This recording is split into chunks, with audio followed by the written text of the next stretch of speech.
if you've ever, walked around and, you were hearing all of this great information about Israel and, who the true people, children of Israel are, true children of Israel are today.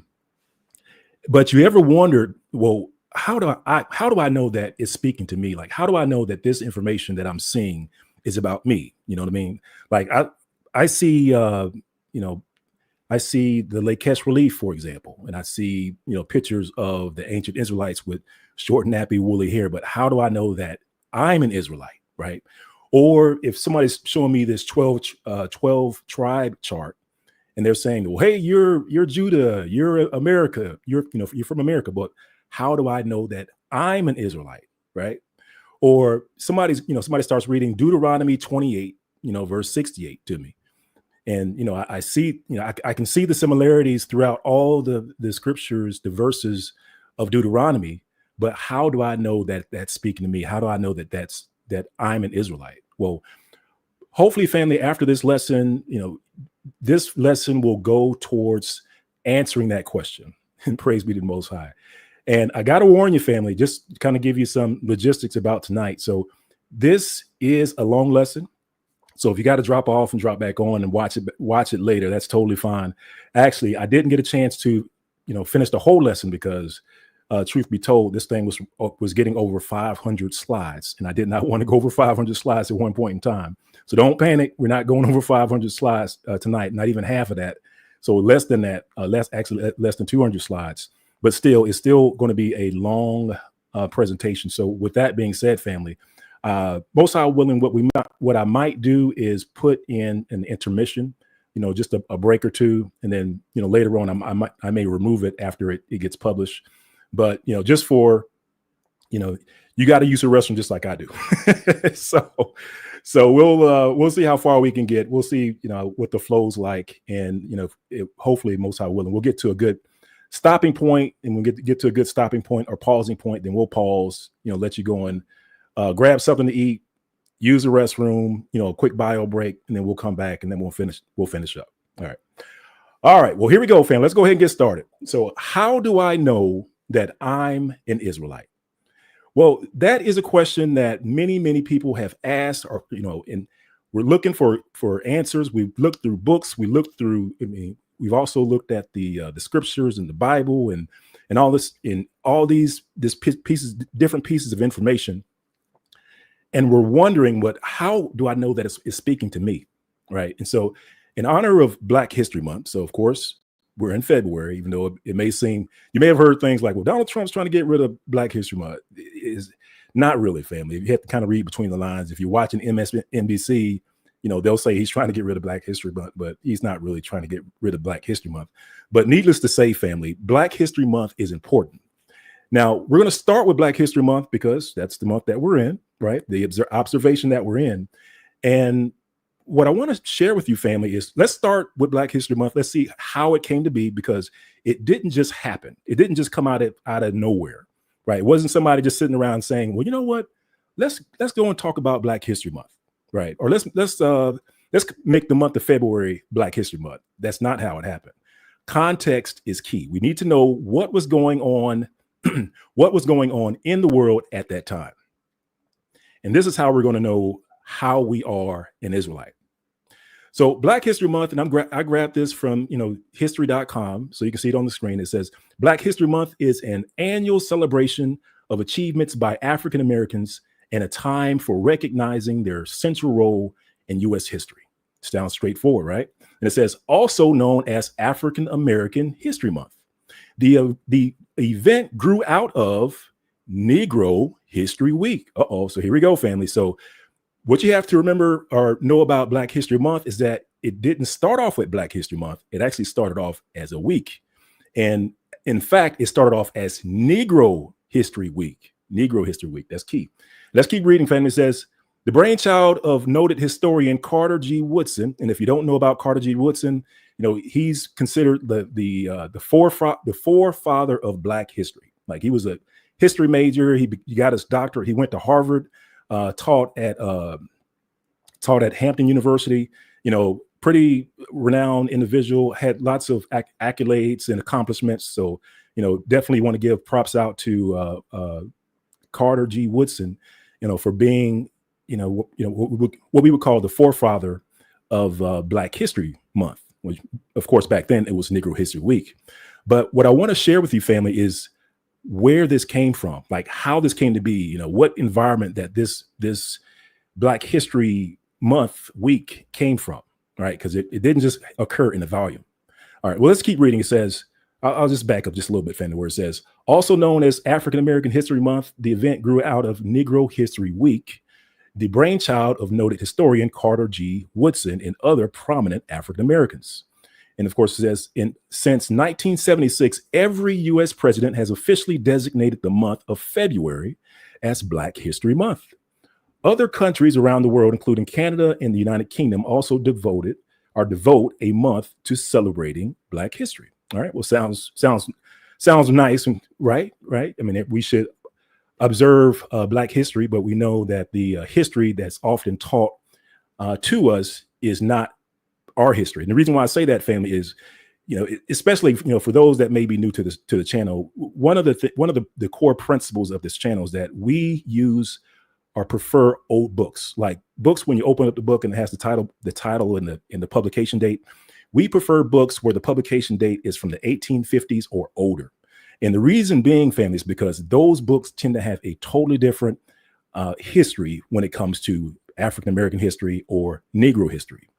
And this is, the premise or the core principle behind this channel, because what I found was that when you do that, you start finding out things like, oh, the Israelites are Black. Oh, this is what happened in the transatlantic slave trade. And it just totally, it's a paradigm shift when it comes to your understanding of history. But I digress there a little bit, but just wanted to give you an idea of, what we're about, how how I research the information and the principle behind the research so that you can replicate the research yourself. All right. So we're reading about Black History Month. We've heard about, Carter Woodson, and we heard how it started off as Black History Week or Negro History Week, and then it morphed into Black History Month. And then now we're on the Library of Congress webpage, and it says National Black History Month has its origins in 1915. Now, 1915 is a date that every single African American, I'm using the term African American, should know about. Like 1915 is the date that a series of events occurred that impacted African American communities across the country, whether it be the massacres of Black Wall Street, the massacres of Rosewood, of the Red Summer, like all those events has its beginning in 1915. And not a lot of people know that. But here we're talking about Black History Month, and Black History Month also starts at the same time. That's key. So it says Black History Month has its origins in 1915, when historian and author Dr. Carter Woodson founded the Association for the Study of Negro Life and History. So he's starting an association in 1915. It says the organization is now known as the Association for the Study of African American Life and History. So of course, you know about the change and the transformation of we started off using the word Negro it was used to describe ourselves or describe us, and then of course that changed over time. So now we're using the Jesse Jackson term of African American. And then let's see here. It says, let me just make sure everything's good in the chat. I don't mean to offend anyone's face, but how do you know what tribe you come from when the temple was destroyed in 70 AD?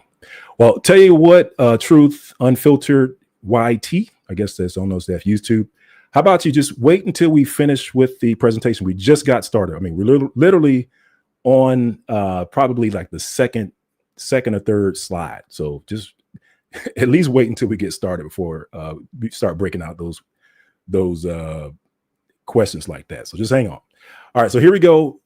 we're talking about Black History Month has its origins in 1915, and we said that 1915 is that date that every single African American in the U.S. should know about, right? Because that's the date. Let's advance our slide here.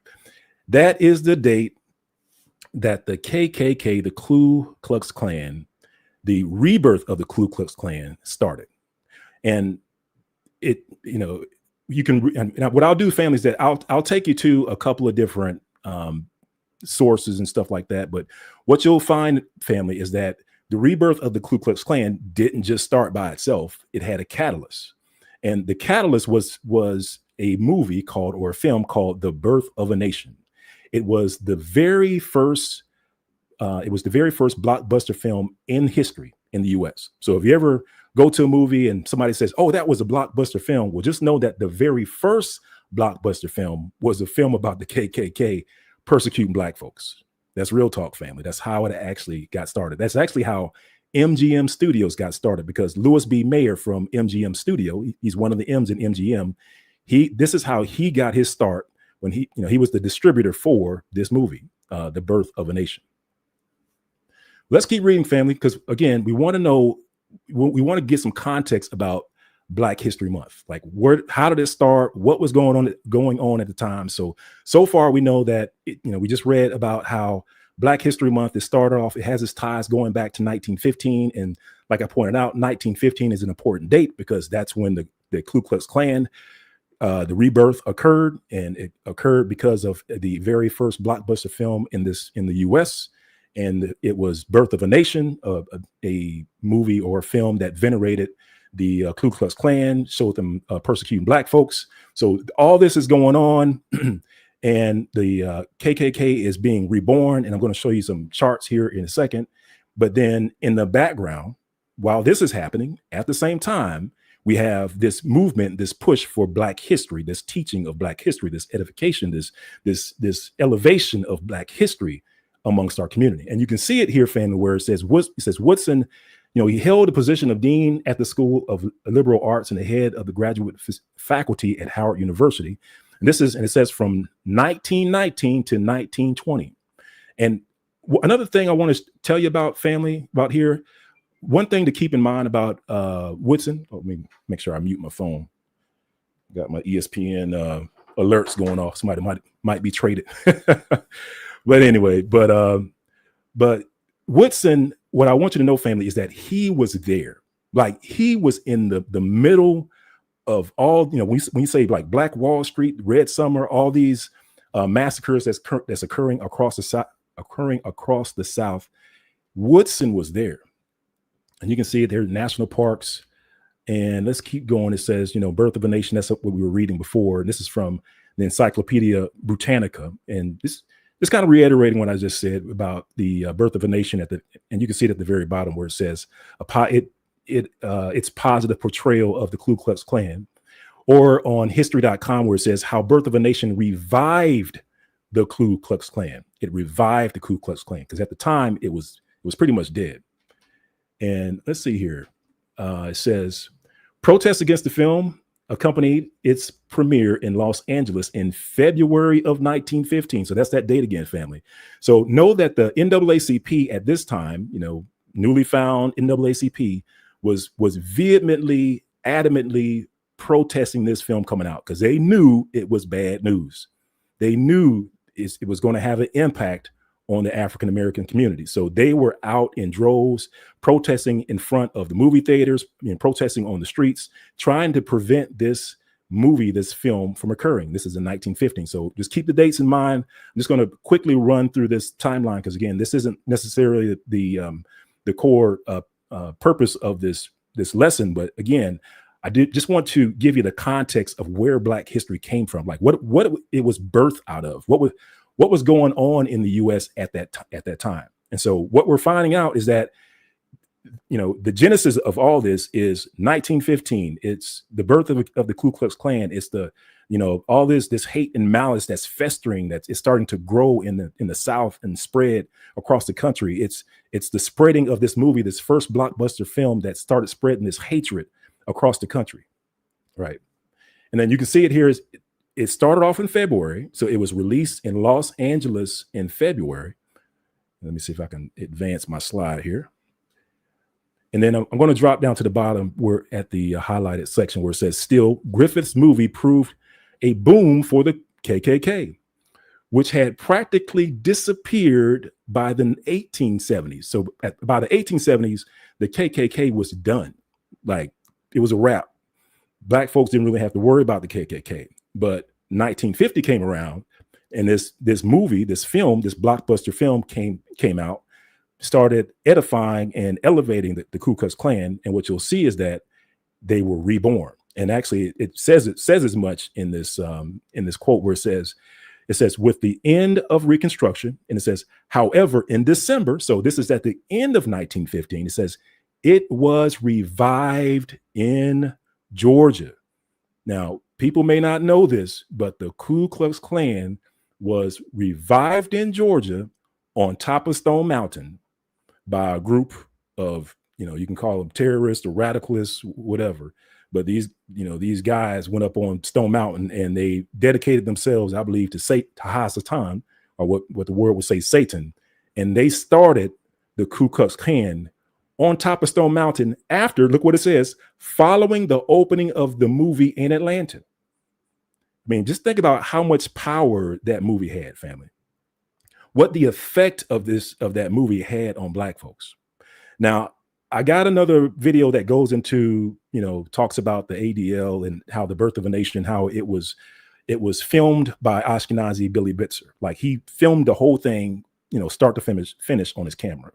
And I also talked about how the wardrobe, like the Klan wardrobe with the garb, right, with the coney head and the mask and all that stuff, how that was provided by Robert Goldstein, right, by Ashkenazi Robert Goldstein. And then I also talked about how they also funded the movie as well. And then I also talked about how it was distributed by Louis B. Mayer. Again, like I said before, MGM Studio. And then lastly, it was shown in movies by Claw and I forgot the other gentleman's name. But again, these were Ashkenazi folks that owned or managed the movie theaters. So again, this was an event that occurred that adversely impacted the Black community. And we are still feeling that today, right? Still feeling the ramifications of that today. Now, you can see on the screen, of course, this graph illustrates exactly what what we're talking about, family. And that is, when you talk about Black Wall Street, when you talk about the massacres that occurred across the Black community, it didn't just happen. Like, that's what I'm saying, family. It didn't just occur. The reason why it occurred was because of this spike. You see this great big spike, and I highlighted it here where it says 1925, 5 million. And what that represents, family, is the membership of the Ku Klux Klan during that time. So this movie came out, membership skyrocketed, right? It was revived. And as it skyrocketed, that's when, unfortunately, death and destruction in the Black community occurred. So this is the background. This is the background for Black History Month, right? When you talk about, how it happened, when it happened, just know that, it goes back to the rebirth of the Ku Klux Klan. What you're looking at on the screen here is Tulsa, Oklahoma, the burning of Tulsa, Oklahoma. This is the aftermath of that. This was a thriving Black community that was reduced to ash and smoke. And they were prevented from rebuilding on their own land, right? All kinds of wickedness happened, family. And this is a crowd in Chicago, 1919. This is part of what we call the Red Summer. On the right-hand side, you'll see a person with bricks in their hands, probably throwing those bricks through windows. And off to the left, you can see the vandalism or the vandalizing of a house. And so this is Carter Woodson, and he was going through all this. And actually, I think did I skip the slide here because I thought I had one. Let's see. Forgive me, fam. I think I may have forgot to. Oh, here it is. Yeah, I totally skipped this. So just to give you some more information about Carter G. Woodson. So, and this is to underscore the fact that he was there. He was in the middle of it, Red Summer, the Red Summer, it was in 1919. And that's when all these mobs, white mobs were going around and just unaliving black folks left and right. If they were just walking in the street, they would grab them, lynch them, murder them in the middle of the street. Carter G. Woodson was almost lynched and murdered. So check this out. On July the 20th, 1919, during the Red Summer, a period of intense racial violence against African Americans, as Woodson walked home along Pennsylvania Avenue, he witnessed a white mob bind and murder a black man on the street. Woodson was able to avoid the mob, but felt he narrowly avoided his own death. Again, this is the father, the creator of Black History Month. So again, he was there. This was like, you have to imagine like this was the motivation for wanting, black folks or Negroes or African Americans to know their history. Why? Because this in 1915, when Birth of a Nation was pushed out, I know a lot of folks have not watched Birth of a Nation. It's a silent movie, a silent film, so you don't have people talking and anything like that. But what the unfortunate result of that film is that it's the negative portrayal of Negroes, of black folks in that film. Because in that film, they portray black folks as dirty, stinking, lying N-words in there, right? And most of the black people or characters that you see in the film are portrayed by what we call blackface. So basically it's white. It's a racist practice of white actors dressing up as black characters, right? So they would put coal all over their face and arms and legs and then go around and act out how they thought a black person would act, right? So of course you can imagine that the portrayal of black folks in that film was not, it was not great at all, right? It was not great at all.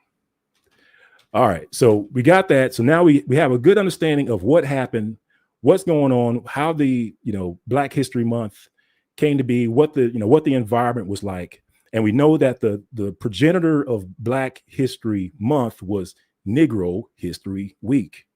So we know that Negro History Week came before Black History Month, and all this was was the I want to say the result of I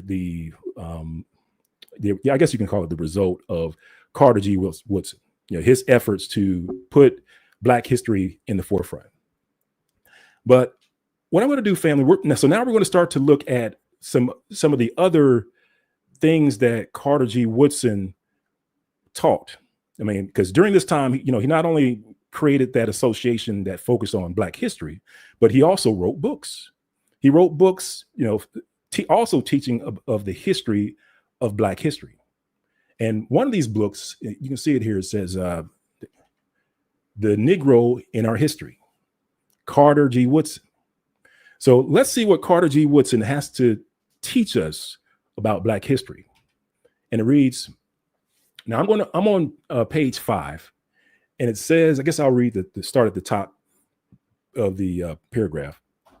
And it says, the people of Africa inhabiting these various zones are commonly known as the Black race. But because of climatic differences, men in these parts have become widely different from each other. And that was the belief back then. And then it says, the records of archaeologists indicate that the primitive African was not necessarily Black, but of an Asiatic type of Negroid features. What? So he's saying that based off of his study and his knowledge, that in the archaeology that was around in the early 1900s, that he knew that the Africans were from, it says, what does it say? It says primitive African, not necessarily Black, but of the Asiatic type of Negroid features. So that's interesting. So let's keep reading. Let's drop down to the next section where it says, and this is the father, people would say the father, the progenitor of Black history. So this is Carter G. Woodson, the creator of Black History Month, of Negro History Week. And it says, there seems to have been a movement of people, of civilizations from Asia into Egypt. and then from Egypt up the Nile and into the interior of Africa, and again from Egypt westward to the Atlantic near the Gulf of Guinea. So he's describing someone that moved from Asia, that little territory over there that folks call Israel, right? That Trump wants to transform into the what do you say, the Mediterranean something river here. I forgot. I can't think of the name, but basically he wants to put golf courses and casinos on the Most High's land. I just think that's just funny because there's all kinds of scriptural issues with that, but that's a discussion for another date. But in any case, Carter G. Woodson, back during the time of Black Wall Street, Red Summer, KKK was running all over the place, and he was trying to create Black history and this awareness, this appreciation for Black history. In his books, he's writing that there seems to have been a movement of people, of civilizations from Asia into Egypt, and from Egypt up the Nile into the interior of Africa, and again from Egypt westward to the Atlantic near the Gulf of Guinea. So again, he knows something, right? And it says, skipping down to the highlighted sentence where it says, out of this chaos developed the Bantu, calling themselves the people. Let me read that again. It says, out of this chaos developed the Bantu, calling themselves the people, a warlike nation which imposed its sway and language on all southern Africa, extending from the Gulf of Guinea, right? So again, it seems like he knows something. But let's keep reading, family, because again, the purpose of this lesson is to answer the question, how do I know that I'm an Israelite?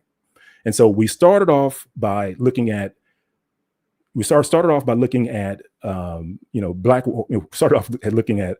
the Black history, Negro History Week, Carter G. Woodson, the context of what was going on, during that time. And so now we took a look at Carter G. Woodson just to see that, hey, well, he knew a little bit something else, when it came to the African Americans, or when it came to Africans. And the thing that he knew was that, that they believed at the time when they took a look at the archaeology, that there was a people that moved from the Middle East, what folks would say the Middle East, over into Africa and then over to West Africa, just to kind of sum it up. And so now let's take a look at Negro History Week. This is Carter G. Woodson's brainchild. And it says, what is a Negro? So if we're going to say Negro History Week, we need to answer the question of what then is a Negro? We can't assume that everyone knows what a Negro is. So for that, let's take a look, family. So we'll start off where everyone else should start off when it comes to looking up, figuring out what a Negro is. Look it up in the dictionary, right? So this is Webster Dictionary, popular dictionary that everyone should have. This is online, and you can look it up, and it says Negro, and it says what most folks, know and believe today. It says a person of Black African ancestry. That's one. There's two, a member of a group of people formerly considered to constitute a race, okay, of humans having African ancestry and classified according to physical traits such as dark skin pigmentation. So all that lines up with what we know and believe, what we find in these history books. Africans, or Negro, is associated with Africa, with people from Africa, right? But let's take this a little bit further, and we're going to stay on Webster Dictionary's definition of Negro. But the thing that we're going to do, family, what I encourage people to do is scroll down, and very few people scroll down to the very bottom of this page. And at the very bottom, it'll give you a timestamp on Negro, on when the word Negro actually meant an African, or what I call a shelf life. Because in other words, family, the word Negro did not always mean an African or a person of African descent. In fact, what you see on the screen, this is from Webster Dictionary, is showing you that it did not mean a person of African descent until the year 1555. And actually, if you do your research and you're going to see like when that first mention of the word Negro in 1555, what you'll find is that mention is actually in an old dictionary, which talks about the Negro in Guinea. And that's the very first time it mentions the word Negro and where it's referring to a people in Africa. Make sure my microphone's still good. All right, there we go. So, all right, so takeaway number one, or probably, I guess, where we're at, takeaway number 5, right? The word Negro did not always mean African. It has a shelf life. And we can also cross-check this in etymology online. And if you go to etymology online, you'll see Negro 1550s. So it doesn't give you 1555, it just says 1550s. Member of a black skin race of Africa. And then it says from Spanish or Portuguese, Negro black. All right, so that's our first clue, hint as to what Negro meant before 1555, because eventually that's where we want to go. We want to get past Negro in Africa. We want to know, who these people were that were being called Negroes before 1555. And the reason why I say that is because the transatlantic slave trade started off in the year 1501. I'll say it again. It started off in the year 1501. And the word Negro didn't refer to a person of African descent until 1555. However, in the documents that were written in 1501, you have King Ferdinand and Queen Isabel of Spain. They're writing these decrees and declarations and these letters. And in their letters, they're talking about a people called Negroes in 1501. So then the question is, well, who are they talking about in 1501? So what you're looking at on the screen, you can see it here where it says off to the right. I guess you can see my mouse here where it says 16th September, the 16th of September, 1501. So this document was written in 1501. It says a letter from Spanish monarchs, Ferdinand and Isabel, to Nicholas Ovando, all right, allowing black slaves in Africa. And then if you jump down where it says, however, they permitted slaves of sub-Saharan Africa. And I got to point this out, family, because what we're finding out, or what I found out, family, is that some of these, I guess authors, modern day authors, I guess you can say researchers, when they present the information, and this is one of the things that I'm mindful of, that when I do my research, they often superimpose modern day definitions on ancient work, like on ancient documentation, on ancient letters and stuff like that. They'll insert modern day descriptions. Like for example, the description of the definition of sub-Saharan African, like that was created in 1955. This is from Etymology Online. So if the term sub-Saharan Africa was created in 1955, why is he using that to describe a people or a letter that was written in 1501? You see what I mean? You just have to be mindful of that, family, because I see a lot of that. And the reason because of that, family, this is why I like going to the actual source, the source material. And so at the very bottom, we're not going to the source just yet. We're getting there. But what I want to show you is that when you actually look at the excerpt, the excerpt from what's written above, and it's a lot of cursive writing. I know it's hard to follow, but I do have another page where I do highlight where it says Negro on here. But what you can see, family, it says the excerpt is talking about esclavos negros. So it says esclavos or Negro slaves. It doesn't say sub-Saharan Africa. All right. So just wanted to point that out, family, that we just have to be careful when you're doing this type of research, that, make sure you're getting what I call a translation and not an interpretation. An interpretation is what they want to, think and believe, or want you to believe that it says. A word for word translation is just that, a word for word translation. And this is what you see on the screen. You can see here where it says a transcription, right? 1501. This is that document that we were talking about. And again, this is just showing the section where it says esclavos negros, and this is from that 1501 document. So again, the reason that we're looking at this document is this document was created in 1501, and it's mentioning these people called Negroes.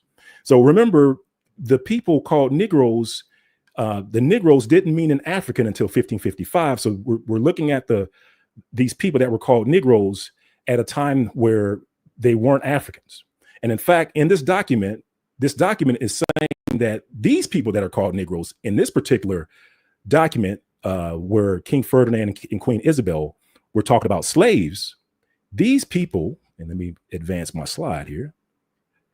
These people, these Negroes, were native Spanish blacks. And you can see where it says English translation.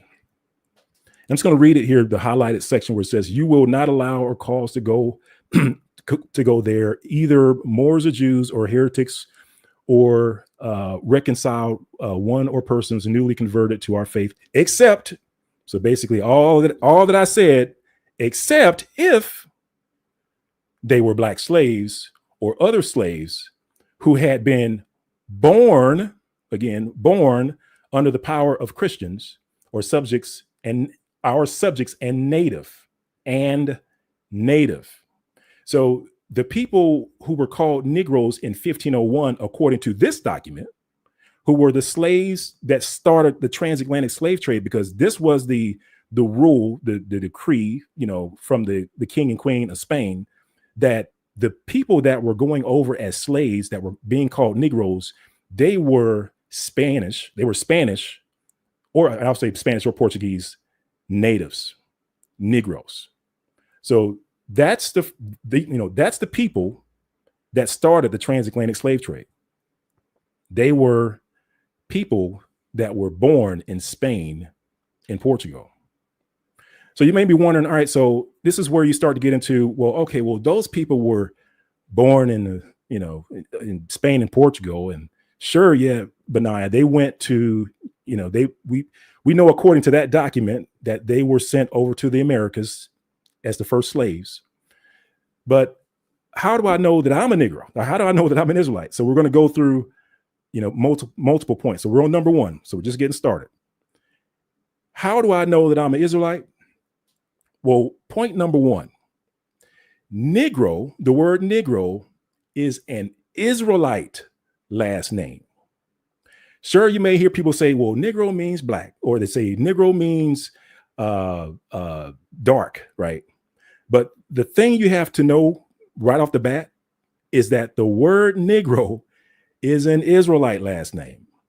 And not only is it an Israelite last name, it is the Israelite last name. And the reason, what I mean by that, family, is so over in Spain and Portugal, just before the start of the transatlantic slave trade, there was a family that was put in charge. Let me get some water here. Hang on a second. There was a family that was put in charge, an Israelite family that was put in charge of all the Israelites over in Spain and Portugal. And he ended up taking on the last name of Negro. So this person he changed his last name to Negro. Over time, he embraced the Negro name so much that he was called El Negro, like the Negro. Oh, that's the Negro right there. That's the Negro. That's, if you're looking for a Negro, that's the Negro. And you'll see it's called Yaya, the Negro. And so whenever people had their taxes collected, it was by the Negroes.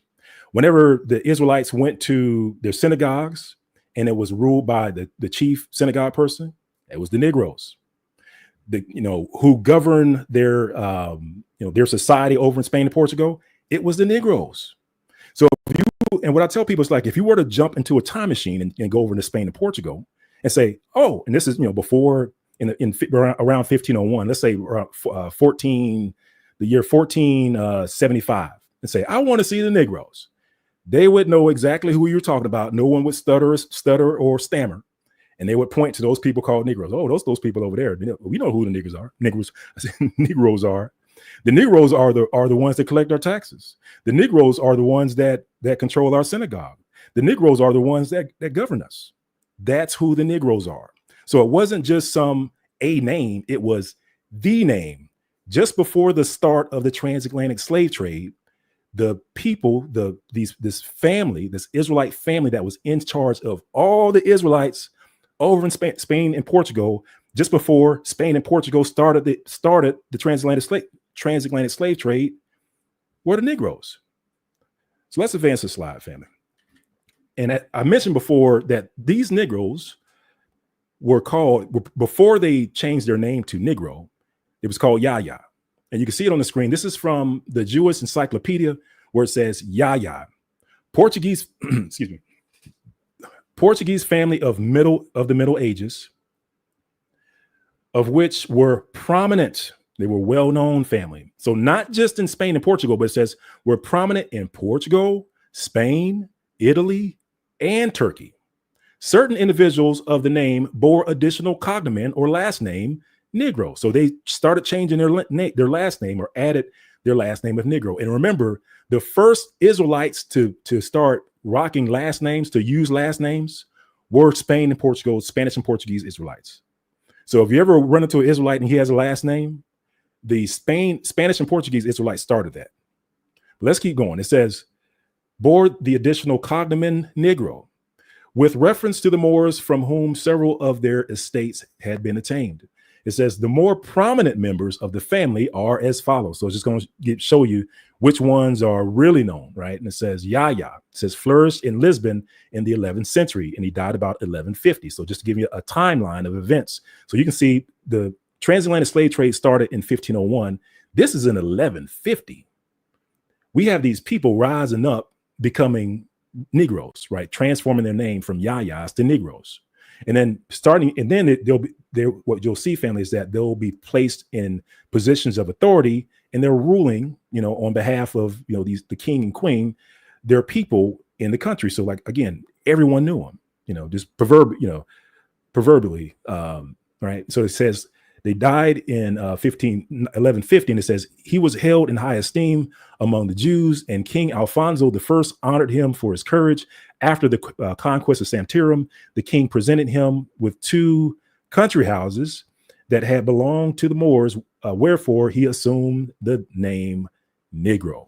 All right, so transformation of this person, who's the start of this transformation into a people over in Spain and Portugal, that then started to have last names of Negro, right? Because there's going to be a couple of things that they're going to do with this term, this word Negro. First thing that they did was they started to use a last name of Negro. Keep that in mind. We're going to come back to that later on in this, most high willing, in this lesson. So they started to use the last name of Negro. And then this is another view of the Jewish Encyclopedia. You can see, again, Yaya is the name. And this is just, just from a website that just gives some additional information about, Negroes. And the reason why I put this in is because not only did he have a last name of Negroes, they stuck him in a place, a village called the Negros. Like I said, you can't make this up, family. Before the start of the transatlantic slave trade, there was literally a village of Negroes in Spain and Portugal. And actually, it's still there today. But check this out. It says, to reward his loyal chief of staff for the capture of Santarem, is in Lisbon. It says, Alfonso I honored Ibn Yahya with the lordship of Unos, Freilas, and Aldea dos Negros. It says, these previously Moorish towns would henceforth be the domain of the sons of Yahya, or the sons of the Negros. Let me read it again. These previous Moorish towns would henceforth be the domain. Where they going to be living, these Negroes going to be living, right, of the sons of Yahya, or of these Negroes. So there was a village of the Negroes, towns, houses, structures, you could say, farms, cattle, whatever.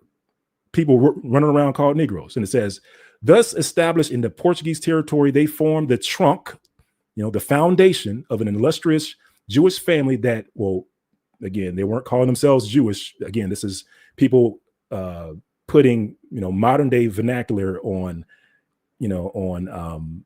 people of ancient times. Actually, during this time, like during the 11th century, the 1500s, these people that were in Spain and Portugal, they did not refer to themselves as Jewish. They referred to they were called Judah.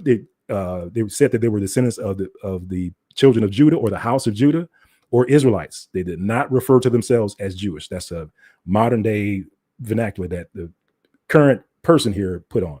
But let's keep going. It says family that, let me just start again. It says Portuguese territory, they formed the trunk of an illustrious Jewish or Israelite family that rendered outstanding service to their country until their expulsion at the end of the 15th century.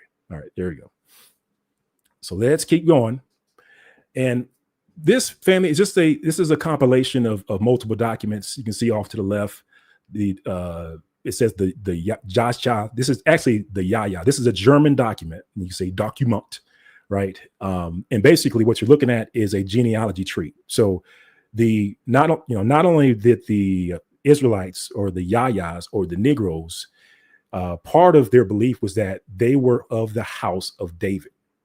And actually, I guess I'll start off to the right. I actually have two views of this reference with the actual title and author in it. But this is just a clip of that reference off to the right, where it says, Spain seems to have possessed the most considerable families who were accustomed to look down with pride on their poor brethren, asserting that they alone had preserved their genealogical distinction, and that the blood of the royal house of David flowed in their veins. So they believe that they were descendant of the royal house of David. Not only did they believe that they were descendant of the royal house of David, remember the Yayas who eventually changed their name to Negro? Well, what you're looking at is on the left is the genealogy of the Yayas. And at about 47, around line 47, where it says Jacha, again, this is a German document, but this is really Yaya. So line 47, you can actually, pencil in Negros. So Yaya, we read about how Yaya changed his name to Negro, right? So 47 is Yaya, Negro. But if you go back on his genealogy table, you'll see David at the top, and that's what I highlighted. You'll see David and Solomon. So the Yayas, the Negros, their genealogy goes back to King David, goes back to Solomon. And they've said that multiple times through multiple references, right? And not only that, if you kind of look through some of this, and if you, like I said, family, if you have time to come back through, with your Bible, and what you'll find is that you'll see the name Jehoiakim. So the Yayas, the Negros, are associated with Jehoiakim. So look in your Bible for Jehoiakim. Jeconiah. So the Yayas or the Negros are associated with Jeconiah. So Jeconiah was the one that went into slavery into Babylon. Remember, he was supposed to go into slavery into Babylon. And one of the things that, I tell people is that, whenever you're talking about slavery, if you want to know when you start and stop the time clock for going into slavery to fulfill prophecy, you do it by the time, what I call the time of the king. So it's when the king goes in. So it's like when Yahya goes in, and then it stops when Yahya's descendants come out.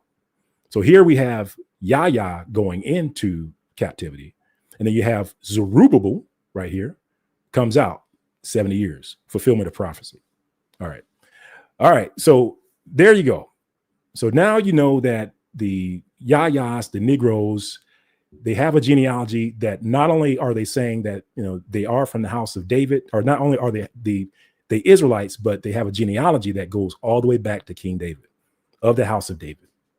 And then you can see here it says off to the bottom right, and this is just to reiterate about the,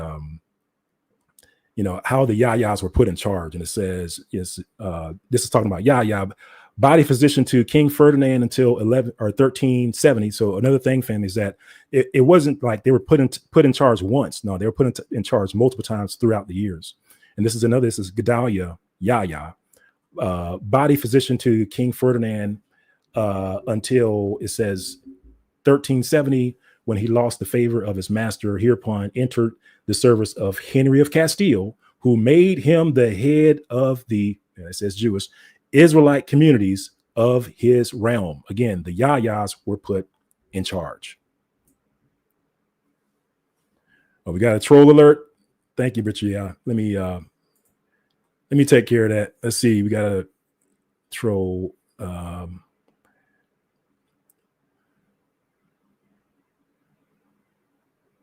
right, so we will banish some folks. Let's see. Sure, we got some trolls. What other trolls we have? Yeah, if you see some trolls, go ahead and drop the names, family. I'll take care of it. Yeah, we might. I understand, fam, we might not have any moderators on tonight, so I'll try to pull double duty. Vlogs, go somewhere with your attitude. All right. So Vlogs is gone. All right, I think I got him. Let's do Vlogs. Let's give him the boot. All right, so Vlogs is gone. Anybody else? All right. Yeah, it's a shame, family. It's like whenever you try to bring out information to your own people, there are a select few, or it might be more than a select few, that just can't seem to leave our people alone. Like, if you want to believe that in Cesar Borgia, go to the Cesar Borgia channel. Plain and simple, right? Plain and simple. All right. So here we are, family. Let's go ahead and keep going. All right. So far, let's get back to it. Yeah. So we were talking about Yahya and about the genealogy of Yahya. And we saw how the genealogy of Yahya went back to King David. And this is just, we also talked about how they were placed in charge.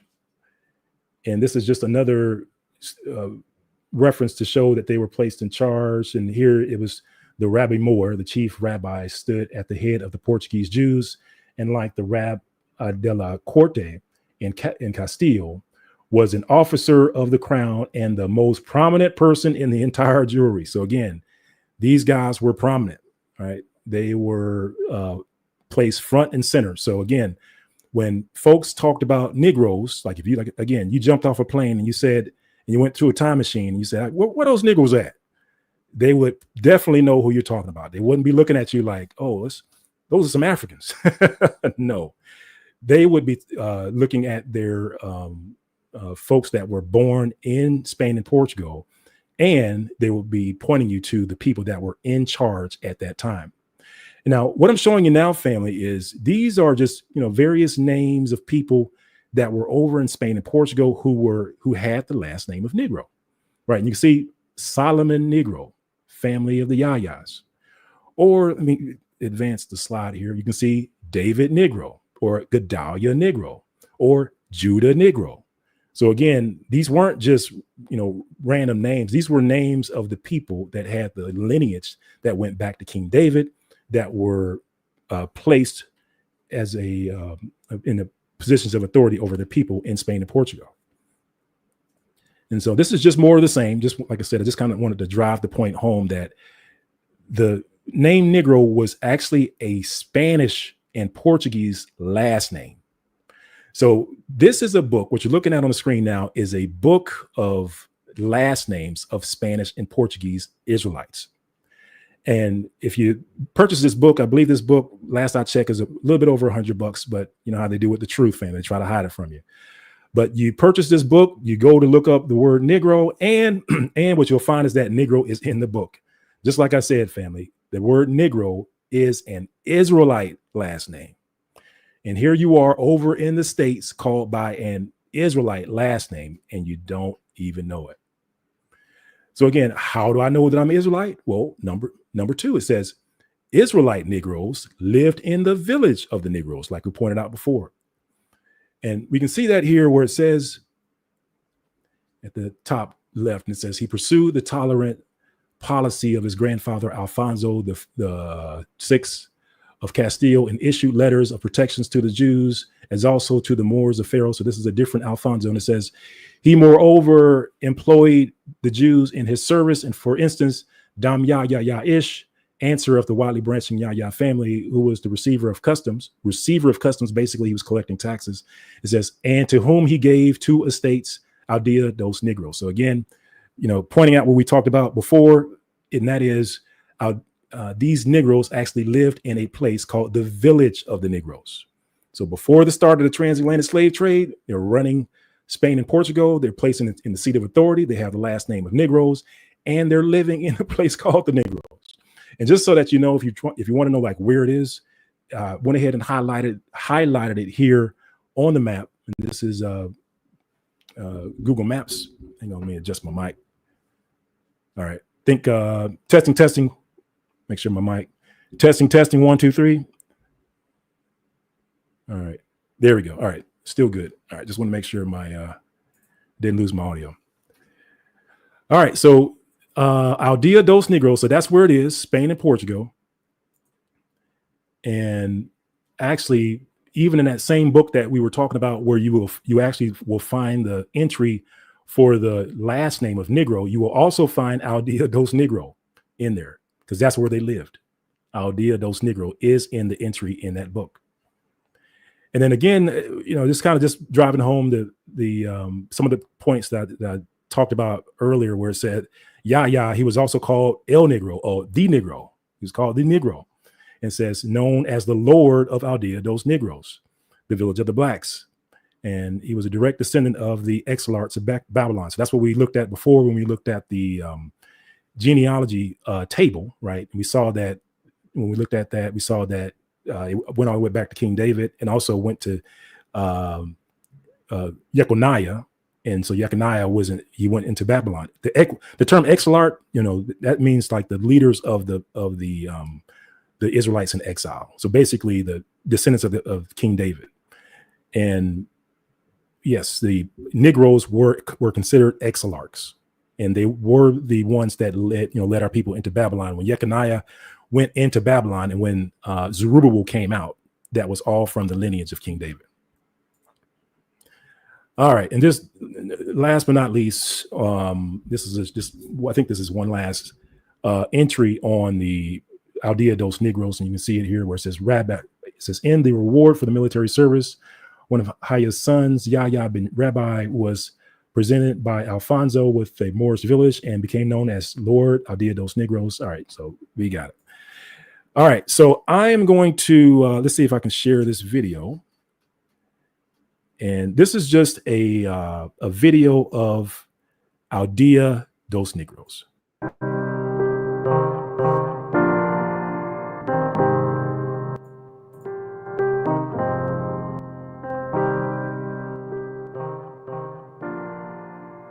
LDG, shawty.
All right, so you can see, family, it's a modern day. It's a nice nice village, but again, it's one of those places where it's literally called the village of the Negroes. And it's funny because if you look at the videos of Al Dia dos Negros now, you don't really find any Negroes over there. You don't really, very little Negroes are in there. But, that's part of the, we do know that there was a great expulsion that occurred in Spain and Portugal. And also with some of the books that we've come across, that it does talk about how complete the expulsions were with the combination of the Inquisition and the expelling of the Israelites. So it's basically said by the time the Inquisition finished, that there was very few Israelites left. All right. Well, let's see if we can make it back to our slide presentation here. All right. So again, we're continuing to answer the question, how do I know that I'm an Israelite? So remember, number one was that we saw that the word Negro, or the name Negro, was an actual Israelite last name. That the name is Negro wasn't just any last name. It was the last name of Israelites over in Spain and Portugal, who, by the way, started the transatlantic slave trade. So before the start of the transatlantic slave trade, you had these people called Negroes that were running or managing, running or governing their Israelite brothers in those countries, right? So all of them knew these Negroes. So it wasn't as though it was just a person, right? Just want to drive that home. And then the other thing was that, we showed you that not only did they have the last name of Negro, but there was also the village of the Negro. So they had a place that everyone knew where, some of these Negroes lived, because I will say that they didn't just live in the village of the Negro. What you also find is that they also moved to places like Granada, like before the final expulsion of the Israelites out of Spain and Portugal. You also will find them in Granada just before the expulsion in 1492. All right. So here we go. So we're off to number 3, and it says, how do I know that I'm an Israelite? Number 3. So in 1619, the very first slaves that came over to Jamestown, Virginia, did you know that they had last names of Negro? Yes. They weren't called Negro. They literally had the last names of Negro, and they were from Spain. How do I know that? Well, let's start off here. This is, we'll start off with the Park Ethnography Program, all right, National Park Service. And it says the first African American family, it says Anthony Negro and Isabel Negro, and William, their son, baptized, found in the Virginia census of 1624, are the first African family recorded in the Chesapeake. And it's got the references there. So again, the very first Africans, and I'll put it to you this way, because we know that there were Africans that came over into the Americas way before 1619. We know that that's not the beginning, right? We know even some of the native Indian tribes were Israelites. But remember, again, when it comes to prophecy, the fulfillment of prophecy in captivity, it goes by what I call the king's time. So remember, in Babylon, it was Jeconiah, King Jeconiah, or the prince Jeconiah going in. It was Zerubbabel coming out. And then there was the 400-year prophecy. Now here you have Anthony Negro and Isabel going in, but the question is who's coming out. All right, we can say that for another day. But let's keep going, family. It says, now, one thing I will also tell you, family, is that when you're doing the research on this, again, there's always a sleight of hand when it comes to reproductions of this information. You have to go to the actual source, because what I'm finding, what people do is that they'll try to change a last name into a description. Like what you're looking at here, this is the actual what they call the muster roll, like the first name, last name, first name, last name. This is about the people that were there, first name, last name. And I highlighted Anthony Negro and Isabel Negro, first name, last name, right?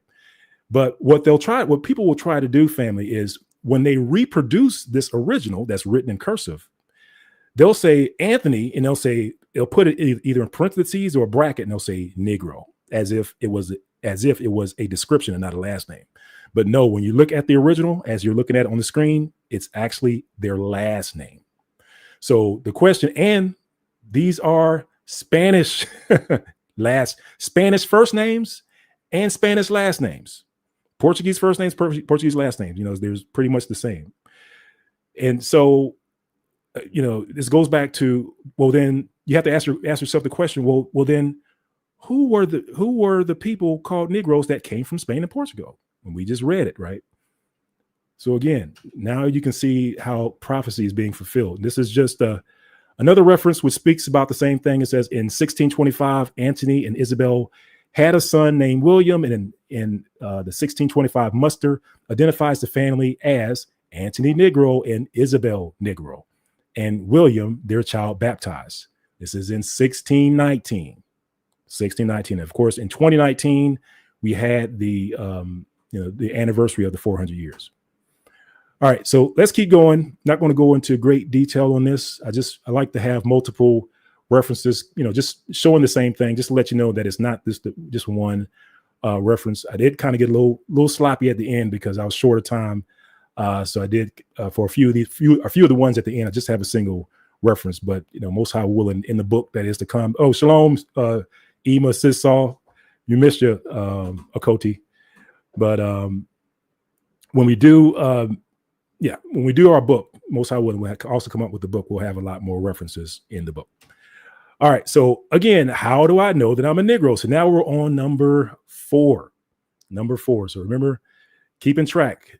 Had the last name of Negro, had the village of the Negroes, the first people over in Jamestown, Virginia in 1619, their last name were Negroes. So same people, and they came from Spain and Portugal. We know that they came from Spain and Portugal because we actually tracked down the ship manifest, we tracked down the ship manifest of the John or Juan Baptista, and you can see that it actually left from a port in Spain, went to West Africa, and then from West Africa came over to the Caribbean.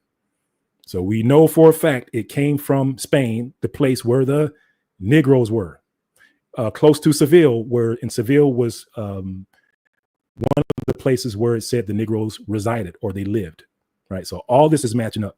But let's keep going, family. So it says number 4.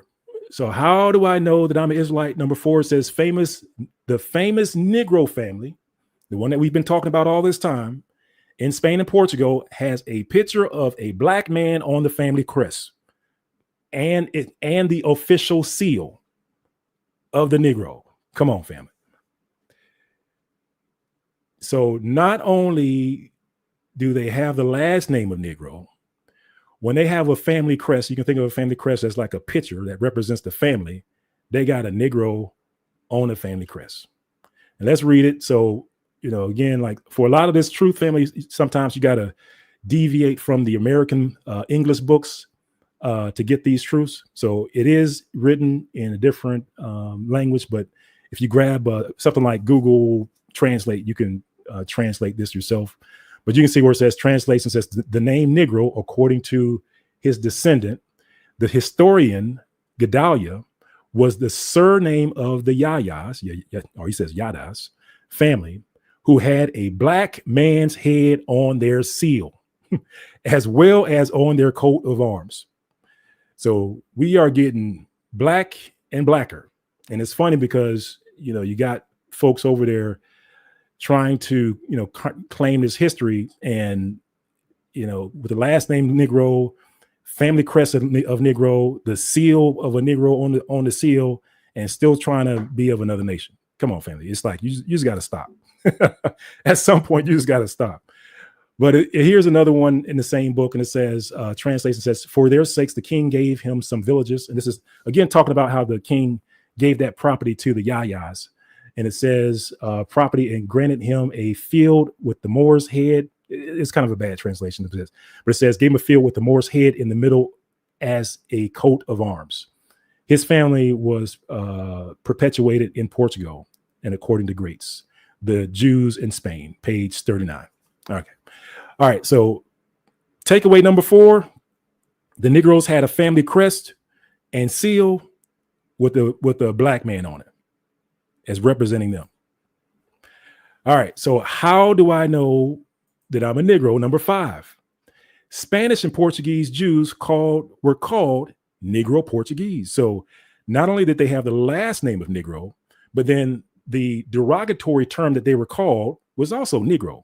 It was also associated with Portuguese, so they were called Negro Portuguese. And of course, if you've been on this channel for a while, you know you're probably already familiar with this reference, where it says King John II in 1492 expelled all the Jews to the island of St. Thomas. And this is one of the things that we're going to touch on later, is that all these black Jews that were over in Spain and Portugal just before the start of the transatlantic slave trade. And you can see, note the date here, family, 1492. Remember, the transatlantic slave trade starts off in 1501. So we're what, nine years before the start of the transatlantic slave trade, or what I like to say is less than 10 years before the start of the transatlantic slave trade by the very people who start the transatlantic slave trade. They start expelling the Jews, all these black Jews, and we'll get into them being black or proving that they are black here shortly. But it says King John II in 1492 expelled all the Jews to the island of St. Thomas, which is on West Africa, main point of departure or main location of the transatlantic slave trade. And it says, which had been discovered in 1471 into other Portuguese settlements on the continent of Africa. And from these banished Jews, the Black Portuguese, as they are called. So they were literally called Black Portuguese. But of course, over in Portugal, they don't use the term black, they use the term negro. So the Negro Portuguese, as they are called, and the Jews of the Wango, who are despised even by the very Negroes, are descended. All right. So we know that let me go back on here. So now we know that not only did they have a last name of Negro, they lived in the village of the Negroes, but they were also called by a byword of Negroes. So again, how do I know that I'm an Israelite? Number 6, Negro Portuguese and Spanish Jews expelled to the west coast of Africa, which is the future locations of the transatlantic slave trade, which we just talked about. So basically, family, there were mass, you call it deportations, expulsions, people fleeing from Spain and Portugal because of the Inquisition. The persecution that was going on was next level, family. So our people were trying to flee, whether it be boat, however they were trying to leave. Some were trying to go and we look at these books. This is funny, family, because when you hear, a lot of these teachers of different ethnicities try to teach this history about the Israelites of Spain and Portugal, they always tend to leave out the fact that most of the Israelites went into Africa. Most of them. But they'll leave that out and start talking about, oh, the Israelites went into Europe and they went up to all these different places. They're giving you this, a modified history, and they're not going along with these books, and they're not telling you the truth. But the truth is, family, that just before the start of the transatlantic slave trade, like we read before, they were sent to the exact places that the transatlantic slave trade started from, just less than 10 years later. And another thing to keep in mind, family, is that it wasn't just a few Israelites. You're talking about, some estimates were around 800,000 individuals. So just to kind of put that into perspective, if you're looking at a stadium, you ever go to a college football game, capacity is usually around, the big stadiums around like 94,000 people, 95,000 people. So you're literally talking about 7 to 8 stadium full of black people being expelled on a day. And it had to be a sight to see, family. I mean, when you look at some of these books, it talks about how this was a world-renowned event that took place, that all these sailors started lining up in the ports of these countries, Spain and Portugal, to take these Israelites out of the country, because they knew that there was money to be had from these people leaving, from this mass exodus from Spain. And not only that, just to kind of tie this back into the fall of Jerusalem in 70 AD, and also the fall of Jerusalem by Babylon, by Nebuchadnezzar. Both of those falls of Jerusalem occurred on a date called the 9th of Av, right? They all occurred on the same date. Well, when the Israelites were expelled from Spain and Portugal, or at least from Spain, that expulsion was issued on the 9th of Av, right? They were supposed to leave on the 9th of Av. So again, the same people that were descended, because we looked at that genealogy of the Negros, remember that their forefathers were part of that expulsion into Babylon, of that King Jeconiah being taken into Babylon. And that happened, the destruction of the temple occurred on the 9th of Av. Might be mixing up some dates there, but you get it, family. The 9th of Av was a historical event that's important to these same people. And it's important that they were kicked out of Spain and Portugal, or Spain, on that exact same date. And you can see here on this reference where it says the Castilian Jews who were from poverty or other cause had not departed at the limited time. So basically they were given a time frame to leave. And it says the king ordered should be taken for slaves. So again, this is before the start of the transatlantic slave trade. We have slaves of people called Negros. We have slaves of people called Negros in Spain and Portugal who are Israelites. And it's amazing that when you read these books, they act as though when you see the Spanish show up on Africa, like they just all of a sudden discovered how to make slaves of people. Like, oh, we didn't know how to make slaves of people until we came to Africa and we saw that y'all had slaves, so we started making slaves. No, before the start of the transatlantic slave trade in Spain and Portugal, they were already making slaves of the Israelites. They were already putting them in chain. They were already separating the children from the parents, and they were already sending them to West Africa. So any narrative that you hear on that front with them not discovering slavery until they showed them to Africa, that's totally false, family. Well, let's finish this one out, family. It says, his inhumanity did not cease there. It says he tore their children from them, which I talked about. It says, and had them baptized, being at the time desirous of peopling his newly discovered acquisition on the coast of Africa.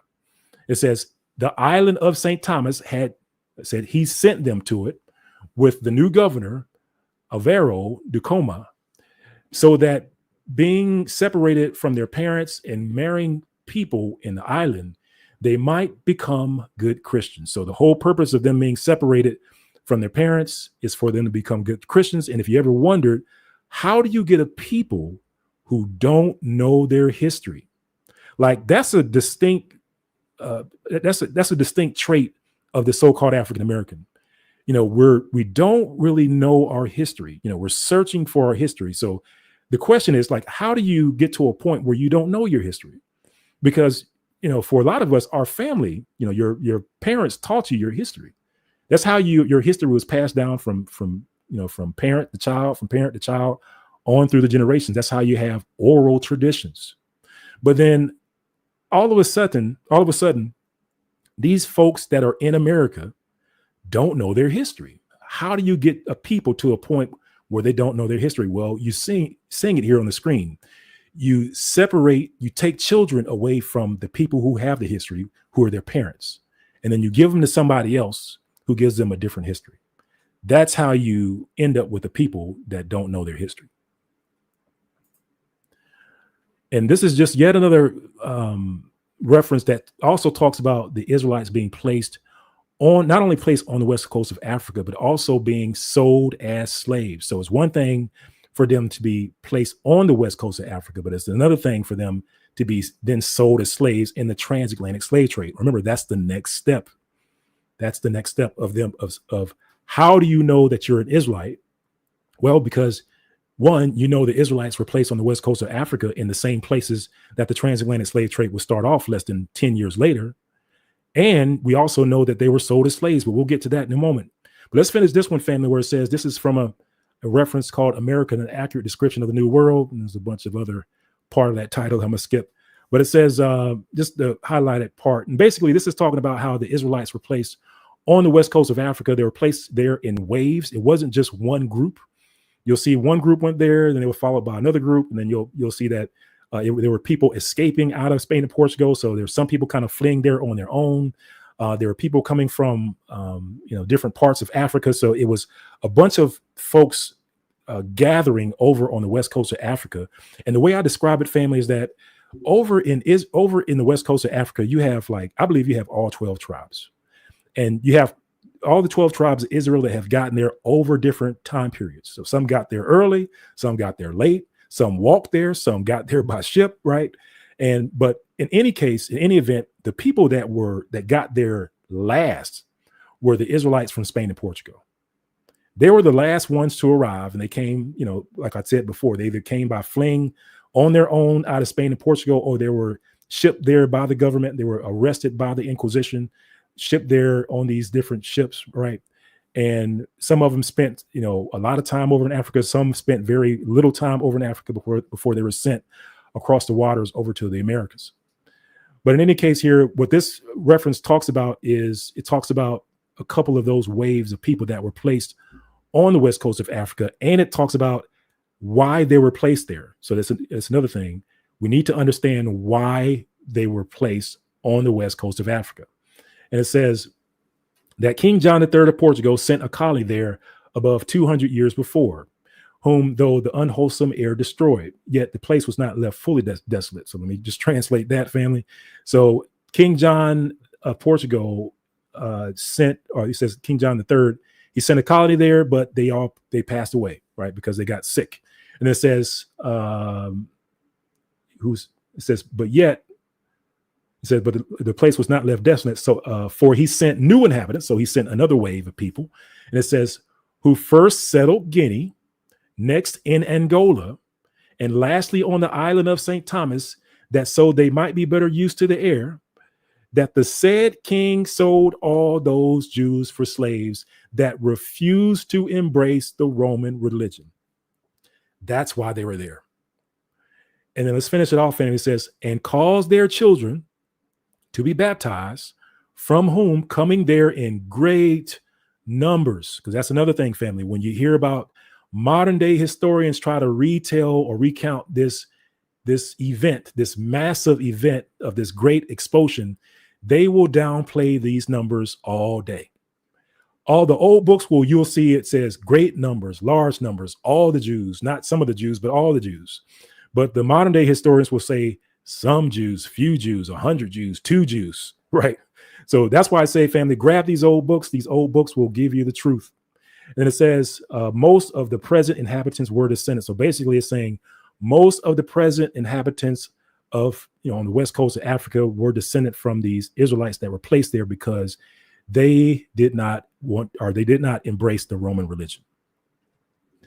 And this is, again, saying the same thing, just a different reference. Barber states that during the reign of King John II, and about the close of the 15th century, large number of Jews, again, family, you see it, large numbers of Jews and were expelled from Portugal and taken to the coast of southern Guinea.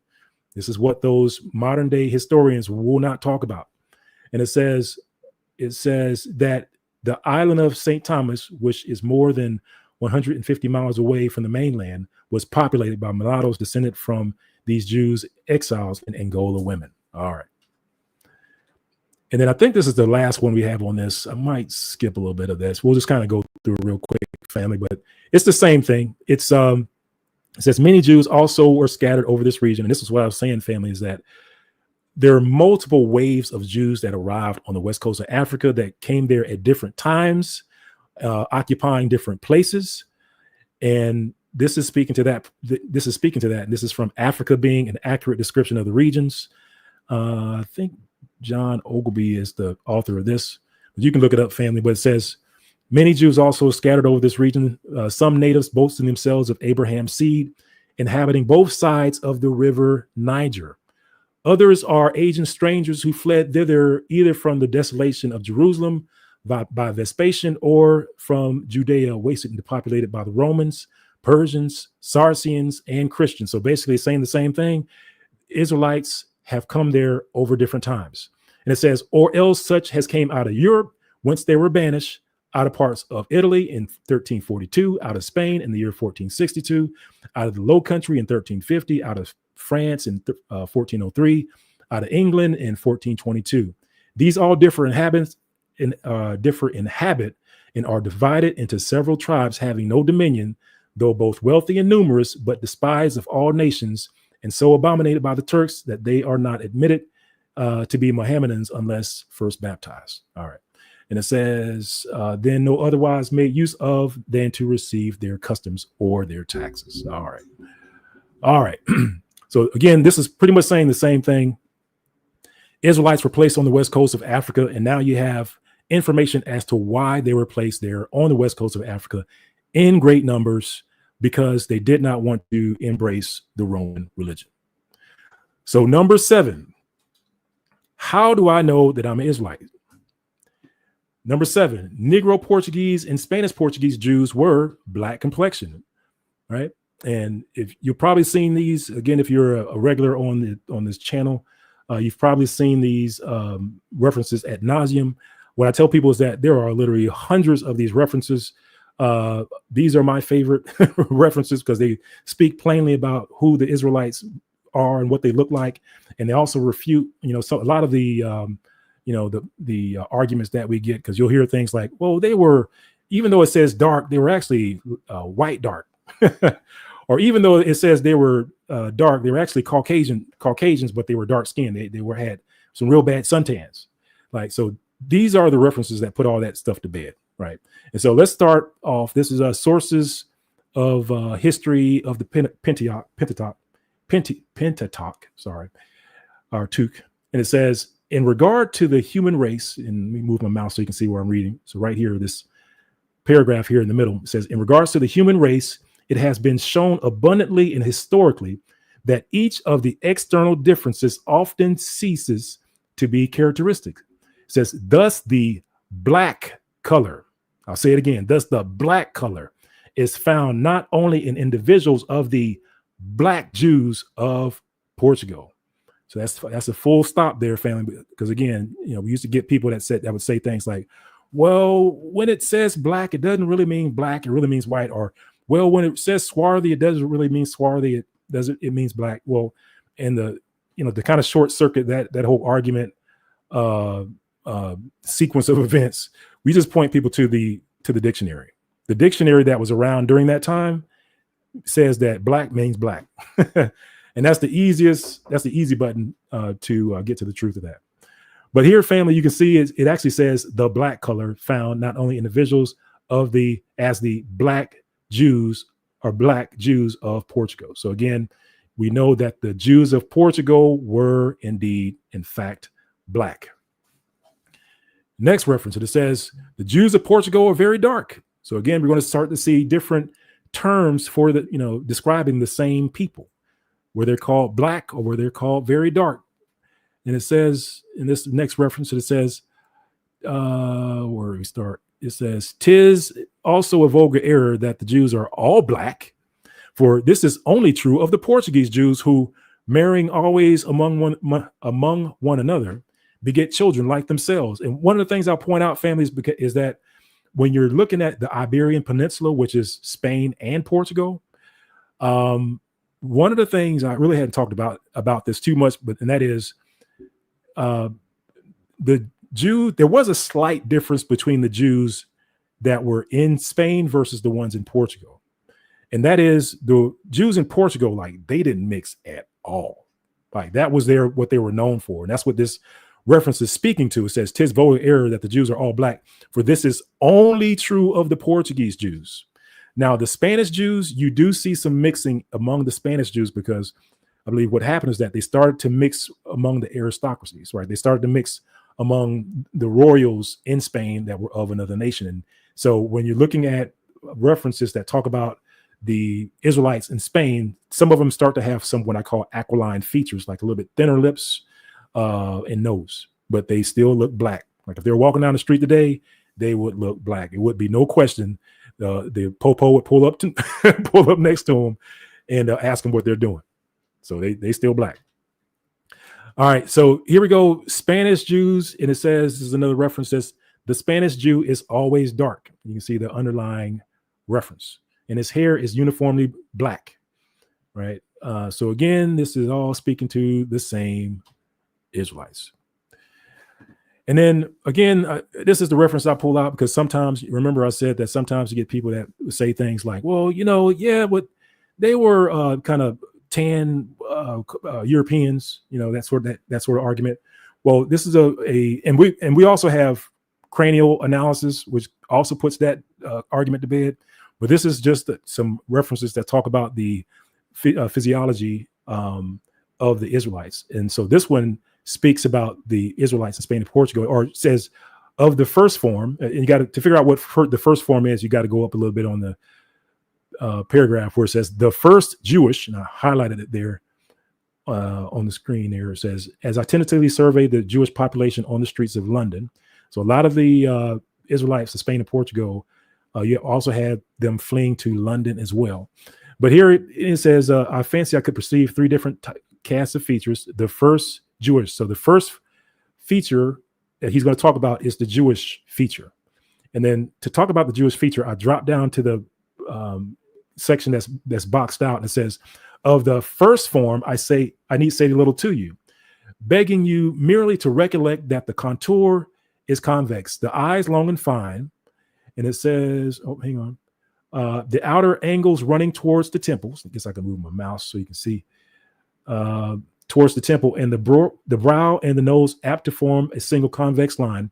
The nose comparatively narrow at the base, the eyes consequently approaching each other, lips very full, mouth projecting, chin small, and the whole physiognomy, when swarthy as it often is, has an African look. So this speaks to the physiognomy where they look African, right? They look African. And again, this is just more references talking about how the Portuguese Jew is or are very dark. And I'd say, family, like there are literally hundreds of these, right? Hundreds of these. So we got that, family. So let's go on to our next point. And it says, how do I know that I'm an Israelite? Number 8, Negro Portuguese and Spanish Jews have the short Negro woolly hair. So if you're not aware, family, there's what I call a high definition picture of Israelites over in the British Museum. It's called the Lakesh Relief. It's called the Lakesh Relief. It has the picture of not just any Israelites, but the tribe of Judah. So the city of Lakesh, you can actually find this in your Bible, but the city of Lakesh is a city in the territory of Judah. And what happened was that King Sennacherib, the Assyrian king, comes, he goes into the land, the territory of Israel. He's laying waste, he's conquering, he's destroying cities, and he's going city to city. And as he's going to these various cities, of course, he's destroying them and unaliving the inhabitants in the city. And as he's approaching Jerusalem, he comes to the city of Lakesh, which is the next city just before Jerusalem. And so he's laying siege to Lakesh. And of course, unfortunately, they eventually conquer Lakesh and unalive, many sons and daughters of Judah there. And when the battle's all over and he eventually goes back home, he creates a relief. And what a relief is kind of like a stone depiction of what happened. And then what happened was that as he's creating this stone depiction, he depicts the marching on Lakesh. He depicts them overtaking, sieging Lakesh. And then he also depicts the Israelites themselves being taken captive and also being impaled, among other things, in this stone depiction. And the thing to take away from this stone depiction is that it is very detailed, and they take their time to describe, to illustrate what the tribe of Judah looked like. So this was around, I say like around 570 AD. And you guys can keep me honest with the date, but just look it up, family. This is what the Assyrian soldiers, or maybe 700 AD, but around that time, family. BC. This is BC, not AD. This is BC. One of the oldest high definition pictures of the tribe of Judah that's out there. And you can see, family, that they have short, nappy, woolly hair, right? Short, nappy, woolly hair. Unlike folks that you would say that were Israelites or Jews today, but the ancient Israelites have short, nappy, woolly hair. And so we know this by the depictions that we see in archaeology. And this is like probably the main one that I like to use, because it's really easy to understand, to view and understand, and to see. Early 700s. Thank you, brother Charles West. I appreciate that. So around 700 BC is when this depiction was created. So we're not talking about a new depiction. And this is they're supposed to be kind of throwing these Israelites over the wall. That's why they have their hands out like that. At least that's what it was described when I when I looked this up. So you can see it, family. These Israelites have short, nappy, woolly hair. The funny thing, family, is that also this is, again, when you see these modern day historians try to describe this well-known scene, right? Because this is well-known, family. What they'll do is that they'll avoid pictures where the Israelites have their hair out and their beards. They won't show that. This is how you know when you're dealing with someone that's not being honest, because they won't show you these pictures. They'll find some picture of some guy, you see, like that off over here to the left. He's not being persecuted, and you can't really tell if he has a beard or not, but he has his hair covered. They will use that picture, family, to say, oh, well, look, these are Israelites. Like, no, the Israelites are the ones being unalive. The Israelites are the ones that's being attacked. So be on the lookout for that, family. I have seen some shady professors do that on YouTube of all things. Anyway, all right. So again, let's continue, family. How do I know that I'm an Israelite? Number 9, Negro, Portuguese, and Spanish Jews have Negro-shaped skulls. Again, this is like the checkmate when it comes to, is Israel a white or light-skinned people, or are they in fact a Negro people? Because if they have hair that's short and nappy woolly, and if they are, they have last names of Negroes, and they have skulls of Negroes, they're Negroes, hands down. I mean, case closed, checkmate, game's over. Put all the pieces back in the box, and everybody go home. This is it. So what you'll find is that at the Lakesh relief, family, when the Assyrians were attacking and they created that relief, well, that is also an archaeological site. And at that archaeological site, they found like over 700 skulls and skeletons. And these skeletons and skulls show that they were in a battle. And these were the Israelites, or the children of Judah, that were unalived. And they were all heaped into a pile. So basically, they took all the bodies and dumped them into a pile. And so what they did was that the researchers go in, and they went in and they looked at these skulls. And what they found was that, the skulls, family, I'm not sure if you're aware of how the study of skulls work, but the shape and size of the skull, they usually fall into 3 categories, right? Dolichocephalic, and that's a skull that has a certain width in certain dimensions. Brachiocephalic and mesocephalic. I think hopefully I'm pronouncing that last one right. But those are just groupings of skulls in different, like the different sizes, right? And so what I'll say, the so-called African or the so-called Negro has a skull that's called dolichocephalic. That's where our skull is, in that range. And the Ashkenazi Jews, just for comparison, their skulls are brachiocephalic. They're in that range. And then there are also other Jews in different places, in their skulls may be mesocephalic. Again, hopefully I'm pronouncing that right. But in any event, so we have these 3 different categories of skulls. So the question is, what group does the Lakesh skulls of the tribe of Judah, what group are those skulls in? And let's see here. Actually, I think I lowballed the number, family. Let's take a look. It says the lower or the main deposit consisted of a mass of human bones, the remains of at least 1,500 bodies. As they were pitched in through a hole in a broken roof, the skulls rolled down from the apex of the pile to the sides of the chamber. So he's describing the archaeological site. It says some bones, just dropping down to the next highlighted section, some bones were partially calcined, whatever that is, suggesting that they were abstracted from burnt buildings. Whoa, there you go. Careful supervision of the clearance failed to establish that any crania were in articulation with vertebrae. and the jaws were rarely attached. So these things were just in pieces. And it says, in fact, no order was seen in the jumbled mass. So they were just thrown in this pile. And it says it was suggested that the ossuary was probably connected with the salvage of Lachish after its partial destruction by Sennacherib, king of Assyria, in 701 BC. And again, shout out to my brother for putting that date in there. So 701 BC is when that happened. And it gives, it goes on to give you information about the tomb and the chamber. But for time's sake, I'm just going to kind of skip ahead here, family. But feel free to go back and look at it on your own.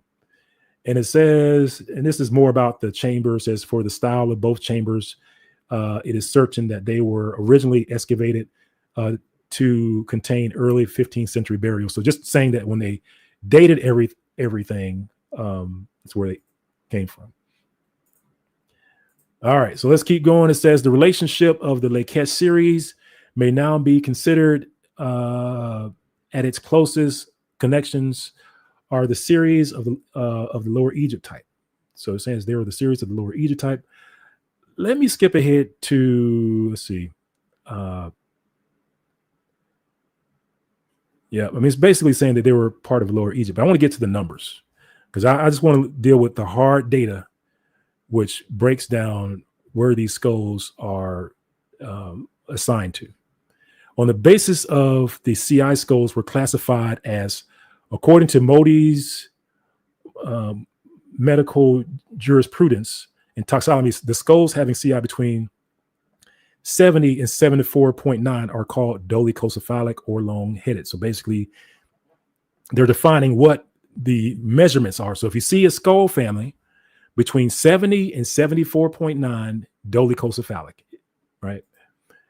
And then if you skip ahead to the next page, it says all that can be said is that the average cephalic index of both series of unsexed skulls is 76. It says the Lachish male mean is 74.3 and the female is 75.5.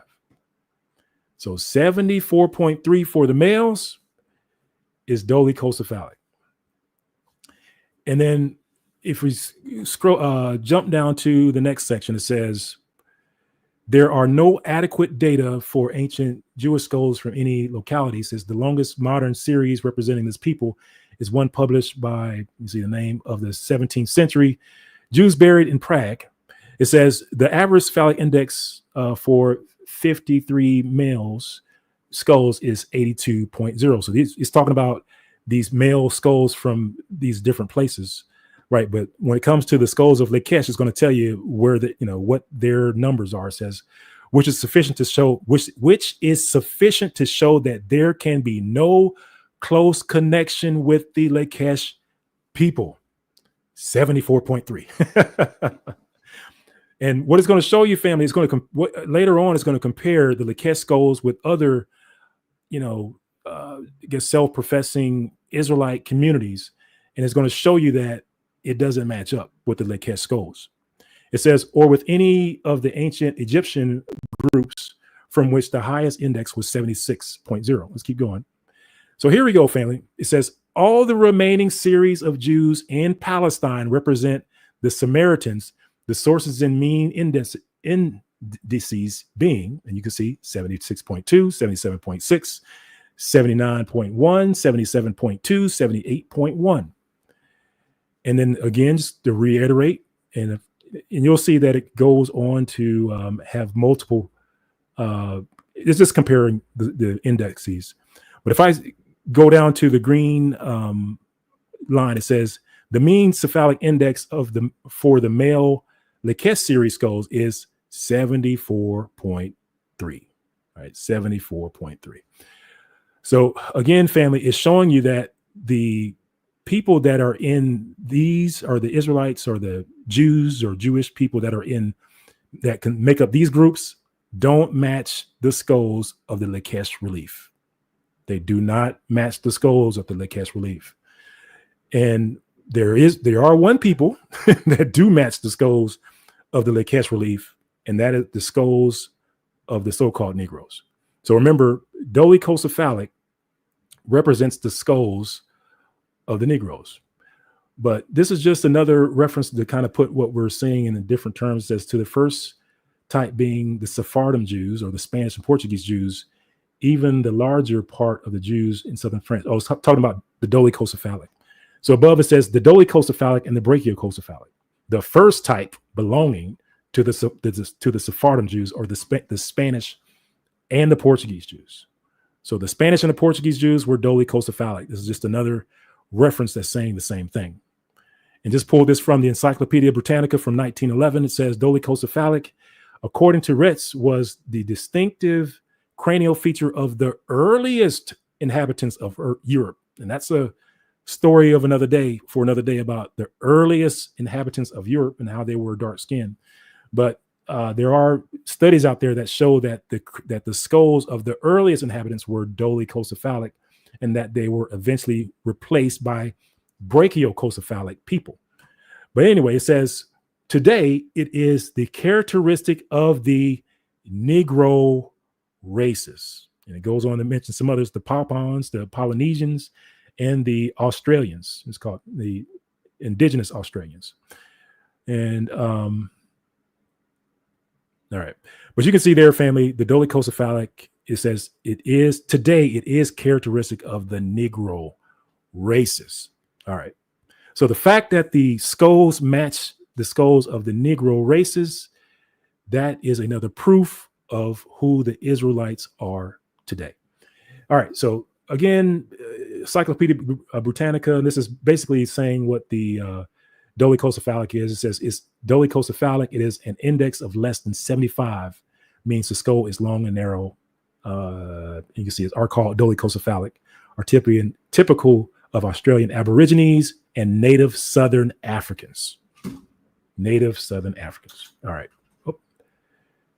Let me. All right. All right. So we will skip that one, and let's keep going. Let's keep answering the question. How do I know that I'm an Israelite? Number 10. Negroland formed after Portuguese and Spanish Jews were expelled from I put from Iberia, but from Spain and Portugal.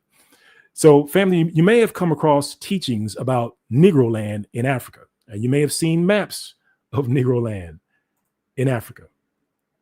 But the thing is, family, is that Negroland wasn't Negroland until the Negroes were expelled from Spain and Portugal. And you can actually even see this, like even in the dictionary of Spanish and Portuguese Jew names or Israelite names. And you'll see here where it says Negro. And in this definition of Negro, it shows you the places of where the Negroes were found, right? And it says Morocco. And I know Morocco is usually spelled M-O-R, but I believe in Spain or Portugal, it's spelled M-A-R. Okay, so that's the short form of Morocco. And so we have documentation showing, and this is all based off of where there be grave sites and some sort of documentation to show that the Negroes were in Africa. So they didn't just disappear. We do have information that they were in Africa. All right, so here we are, and it says Negroland. So you can see, so after the Negroes were kicked out of Spain and Portugal, then you see Negroland pop up in Africa, right? And not only did Negroland just pop up in Africa, but we also start to find references where it starts to describe the people in Negroland as being related to Jews. So I forgot this, family. So one of the things is that Negroland has multiple names, right? It goes by multiple names. One is called Negroland. Sometimes it's called So-Udan. And you can see here where it says So-Udan or Sudan, like that's a modern day spelling of Sudan. The ancient spelling has an O in it. It's S-O-U-D-A-N. But in any case, family, Sudan is also known as Negroland. And then for Negroland, and this is one reference where it shows you that Negroland also has an empire called Lamlam in Negroland. So here are the names of Negroland, the different names of Negroland. You'll see off to the left, So-Udan. It's also called Lam. It says Odor, what it means or, Negration or Negro land. So those are three names for Negro land. And just to show you, so for Lam, which is that first name, who lives in Lam? It says the land of Lam. As you can see at the top, it says inhabitants. According to the account of the people of the neighboring countries, the natives of Lam are Jews. So here's one reference that shows that they're Jews. And then it goes on to say the Negroes who live on the banks and the rivers rises from the mountains. So not only are they calling them Jews, but they're also calling them Negroes. It says go naked, go about, says carry on, no trade. All right, we'll skip off all that. And let's see here, fam. And for time's sake, we are at almost at 2 hours. Let's keep going. Gonna press through. we may have to cut this one short and just do a follow-up on it. But let's keep going. See how far we can get. It says so Udan. So Udan or Negro land. So you can see the old spelling. So Udan has a meaning. So is a Hebrew word. Udan is a Hebrew word. But let's keep going. And this is what I was telling you about. So if you can find it in your Blue Letter Bible Dictionary, Hebrew word Strong's H5471. That's Strong's H5471. So it says of foreign derivation, right? And let me see. Did I miss? Yeah, I didn't put another. Apologies, fam. There was another screenshot that I should have put in here, but it also shows you that about the gave some more information about that definition of so. But at least the one that's showing on the screen, root word of foreign derivation. So remember, Negro land is called so Udan. So is part of so Udan, and you can see in Hebrew it means of foreign derivation. And then Udan, if you look that up using Google Translate, Udan means Judah. Now, Hausa is a nation in Negro land or in the So Udan. So that's why I picked Hausa. So in Hausa language, in the So Udan, in Negro land, Udan means Judah. So you got that, family? And so the other name for Negro land, you'll see, I have it highlighted at the top. It says country of Bambaras. Country of Bambaras. Let's read about Bambaras. There's Bambara, different one. You'll see Bambara, then you'll see So Udan right underneath it. So same thing, family. It says a Jew who had accompanied a German traveler as far as Timbuktu found near the boundary of the kingdom of Bambara a large number of, well, again, they're putting Jewish there. They weren't calling themselves Jewish, but it says a large number of Jewish Negroes. Nearly every family among them possesses the law of Moses written upon parchments. Hallelujah. There you go. All right. So there you go. So Bambara, and you also have the kingdom of Judah, right? The kingdom of Judah down there, just below Negro land. And so shout out to Brother Dante Fortson. This is from his book, Fortson's Encyclopedia, first edition, because I actually misplaced this in my collection. So thank you, Brother Dante. If you guys are looking for some good references, that where you can view that goes over what I'm talking about, you can actually find that in Brother Dante Fortson's book, Fortson's Encyclopedia. And this is actually from his book. He's actually quoting a mission to Galili, king of Dahomey. And in this book, it talks about Judah, where it says, well, Dahomey is the same. It's a different name for the kingdom of Judah on maps. So in Dahomey, it says, the eye dwells with delight upon the numerous country villages like the 115 towns of the tribe of Judah, and upon the thin forest of palms rising from the tapestry of herbage, waving their cut short, which combined to make this spot the Fradish, I'm messing up that name, or paradise of Dahomey land. Forgive me, fam, kind of wavering here at the end of this presentation, but you can see what I'm saying, family. So in the kingdom of Judah, there were 115 towns of the tribe of Judah. So just so that you know, in Negro land and actually just below Negro land were Israelites. They were Israelites. So again, how do I know that I'm an Israelite? Number 11. Because why? Well, because it was the law. People don't know that whenever we hear these teachings about the transatlantic slave trade, almost all these teachings are missing one important piece of information. and it's really the most important piece of information that everybody, whether you're in elementary school, middle school, high school, college, all these institutions of learning of all levels need to be reading you the actual law that started the transatlantic slave trade. This is why people think, that people that were in the transatlantic slave trade were just random Negroes or black folks that were caught up running around in the woods. This is why people will say things like, well, I believe that some of the people in the transatlantic slave trade were Israelites, but not all of them. Well, I too believe that, maybe some erroneous black folks got caught up in it. But what I also believe is that there were laws that were governing the transatlantic slave trade on both ends, talking about who could get in and who could get in and who shouldn't be in at all. And basically, family, you had the laws of the land, like in Africa, among the Muslims themselves, that said you can't enslave another Muslim. So it was against like Muslim law. I think they call it Sharia law for Muslims to be put or placed into the transatlantic slave trade. Now, that's not to say that there weren't some, backstabbing Muslims that, had issues or beefs with their fellow brethren that kidnapped them and stuck them in the trade for spite. But what I'm saying, family, is that per the law, they couldn't be in it. If they got caught, there was trouble, right? And then also you had that law in place, and you also had the law in place for the Portuguese who were managing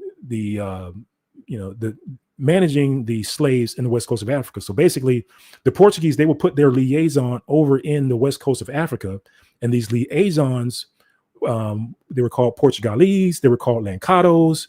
They would then go to the chiefs, and they would talk to the chiefs, and they would say, "Hey, chief, go and grab those people. Yeah, those people over there. Yeah, the ones with the short, nappy, woolly hair that has the Torah written on parchment. Yeah, go and grab those guys. Make them slaves." Why were they doing that? They were doing that because it was the law. It was a Portuguese law that was called the Manuelian Ordinances. This is the law that should be read in every school institution of higher learning that isn't in no institution of higher learning, right? This is why people are so confused when it talks about the transatlantic slave trade, because they don't know about the Manuelian law and the ordinances. And you can see it here. I mean, it's even in the National Archive, like over in Portugal. Like, that's how important it is. Book 5. So you'll see where it says livro. So livro is book. 5 is the book that we're in. And it says the ordinances of the King Don Emmanuel I is what you want to get if you were able to track it down. And Titilo, I believe that says title.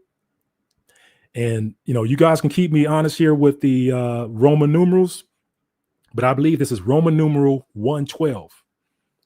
Roman numeral 112.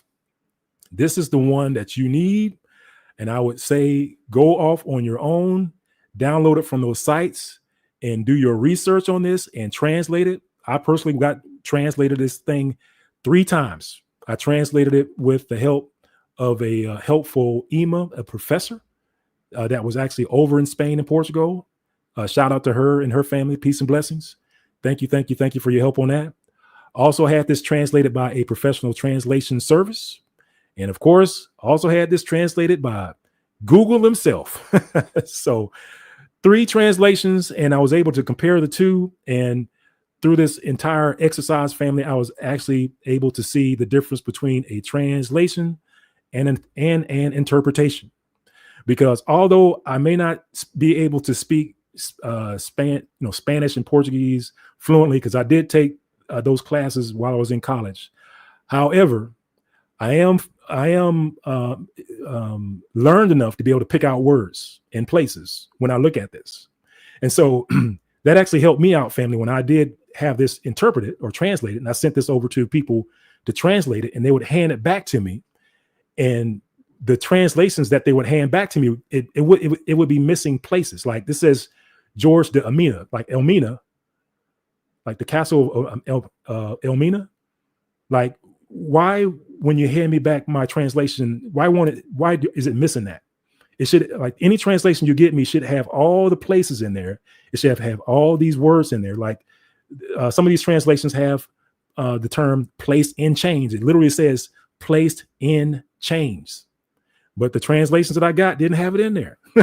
So I'm telling you, family, if you take this up as a project, just, I would say, go in and be able to and catch like certain words and terms, like where it says chains and slaves, or words mentioning places, like it says Elmina or Damina, George Damina. Make sure that the interpretation that you get back has it in there. Or if they hand it to you, just turn it back to them and say, yeah, I need a translation, not an interpretation. All right. So anyway, but here you go. Yeah, trying to hide the truth. That's facts. That's facts. So in this one, it says the penalty, and the license. And well, I have this translated. I'm not even going to try to interpret that, family. But here you go. This is the one, family, where you need to, everyone needs to learn this. Everyone. And if I would say, don't cheat off my paper. You go do your own research, and just make sure you're getting these places where it says like Elmina, Guinea. And if you get a true interpretation, it's going to say pretty much the same thing. Because when I ran this across three different translations, they pretty much said the same thing. Although some of them, especially when it was the ones that I sent off to the translation company, some of them tried to butter it up. You know how when folks talk about slavery nowadays, they try to make it seem like it's a choice, like the Negroes were benefiting from it because they were taught a trade and stuff like that. Like it was a migration and not a kidnapping, right? Like some of the translation services, they try to smooth it over like that. I was like, no, give me the hard truth. Don't do that. You know what I'm saying? But anyway, but you can see it says regarding, first of all, this translation, this law, this decree tells you who it's for, right? In the title, it says regarding those who are sent to Elmina and those who go to Guinea without the permission from the king. So keep in mind, this was during the time of the persecution of the Jews, and the Jews were fleeing from Spain and Portugal in droves. They were jumping on ships, rowing your boat across the water over into Africa, getting away from the persecution of the Inquisition. And so the context here is that Spain and Portugal saw this, and they wanted to crack down on this. And so they started writing these laws. And so these laws, and the thing is, family, it's widely understood and agreed upon that these laws were written against the Jews. Like, and I'm sure, like once people start finding out that, well, hey, these Israelites are also pointing out that, this applies to them, I'm sure, there'll be some backtracking at that point. But at this point, there's a general consensus among the education community that this is referring to the Jews. All right. And it says, again, the title refers to who this is referring to. It's talking about the Jews. At the time, the Jews were running off into Guinea. And so it's saying, hey, regarding those who go and flee to Guinea without the permission of the king. And then basically all this stuff is going to apply to you. Right. And so I'm going to skip ahead, and it's going to just talk about, the punishments. Just talk about natural death, which is equal to slavery. And it's talking about those that are found wandering around. And let's see here. I'm just trying to find the one where it says everyone in chains. That's another. It says the law can be enforced by any captain, pilot, master, or landlord of our ships or ships that belong to our sugarcane farm. So basically, wherever y'all are, the law can also be enforced by other governors. This is a far-reaching law. It says if the law needs to be enforced, the enforcer has our permission to bring everyone in chains. What does that sound like? and keep in mind, family, that this is the law that was in place governing the west coast of Africa. Portugal was given control of the west coast of Africa. This was the law that was governing how they were going after people in the west coast of Africa. And not only was he giving them authority to bring them in chains, but he said, because these were Israelites, he said, you know what? I mean, this is for an added motivation to go and capture them. So again, this is why there were Israelites being captured and not like random Africans. Because according to the law, if they captured an Israelite, they were by law able to take half their stuff. So Israelites were fleeing Spain and Portugal. They were taking all their possessions with them. They were taking their money with them. And they're over in Africa with a bag. And then so the king was like, hey, you know what? You can go over there and catch them. You can keep half the bag. Just give me the other half. That was motivation to go and get just the children of Judah. That's why I said, family, these laws made it beneficial for these slave catchers, these slave hunters, to go after the children of Judah and nobody else, and not no random Africans, because this law gave them the ability to get half their stuff. All right, so let me skip ahead, family. Let's bring all their stuff, bring them as prisoners, and here's the where things come together. Because one of the things I noticed, family, you'll notice where, remember at the very beginning of the presentation, we saw that the transatlantic slave trade started in 1501. And at 1501, we read that document from King Ferdinand and Queen Isabel of Spain, where they said that you can take these people that are called Negros, that are born in Spain and Portugal, as slaves. And that was from 1501 to 1518. At 1518, something happened, where the transatlantic slave trade switched, and then all of a sudden they started taking slaves from the west coast of Africa. Now, Joe Schmo teacher will tell you that, oh yeah, well, they just figured it'd be faster to take slaves from the west coast of Africa in 1518. Family, this is why I say, like, the reason why you believe that stuff is because you don't know the decrees and the laws that were put in place and when they were enforced.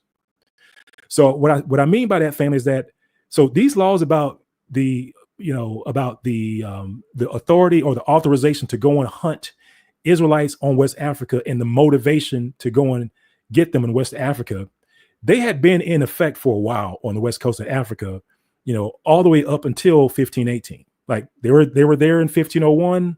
I want to say they were there before then, but they were on the books for a long time. But it's one thing, there's a thing about these laws, and we have the same problem here in the US. Sometimes laws get written and they won't enforce it for a long time, but it'll be on the books, right? Whether it be a law on speeding or a law on, whatever, it'll be on the books for a long time.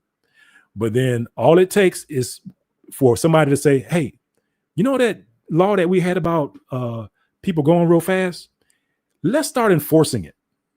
I decree on this day, we're going to enforce the law that's been on the books about people going real fast. Same thing is what happened on the west coast of Africa. That law that authorized people to go and take half of Israel's stuff, and then to bring them in chains and to bring them to the castle of Elmina, the door of no return.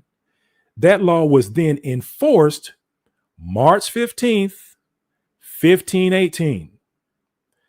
And this is when you start to see the change of Portugal then saying, well, you know what? You can now get your slaves from the west coast of Africa. And here's the catch, family, is that the same law that authorized that people could, capture these Israelites, in that same law in Title 112, because Title 112 has about 20 something pages in it.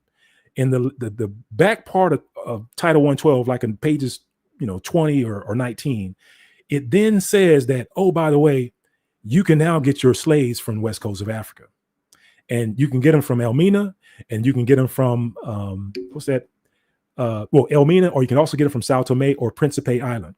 But we prefer for you to get them from Elmina. That was in the same law. And that's why I tell people, how can you talk about the transatlantic slave trade and not even talk about the law? That's robbery, family. That's anyway. But here you go, family. It's like this law was enforced March 15th, 1518. And you can see it here, family. It says, Don Manuel, or King Manuel, also had further threats in store for the Lancados. Now, the Lancados are Israelites who went to Africa, and they're the ones that were there. They were there without the authorization of the king. They were there on their own. Sometimes they were there. Some Lancados were actually sent there by the authorization of the king, but then they went AWOL. Like, they were like, you know what? I'm not going to stay on this plantation. I see some Africans across the water. They're having a good time. They eating they're managing their own time. I'm out. So they would go over and they would be AWOL. And so then they too would be put on that list. Right. And they would know, these people would know where they were. But in any case, it says King Emmanuel also had further threats in store for the Lancados. Those are the people, the Israelites that went there, that went AWOL. It says, who were already on the coast in large numbers. So again, modern day historians will tell you, it was just a few of them, just 10 or 12. No, family, large numbers. And it says on the 15th of March, 1518, he commissioned Benayah Gomez. So if you're talking about 1518, people talking about when the transatlantic slave trade started coming from the west coast of Africa, if they're not mentioning Benayah Gomez to you, family, they're not talking history to you.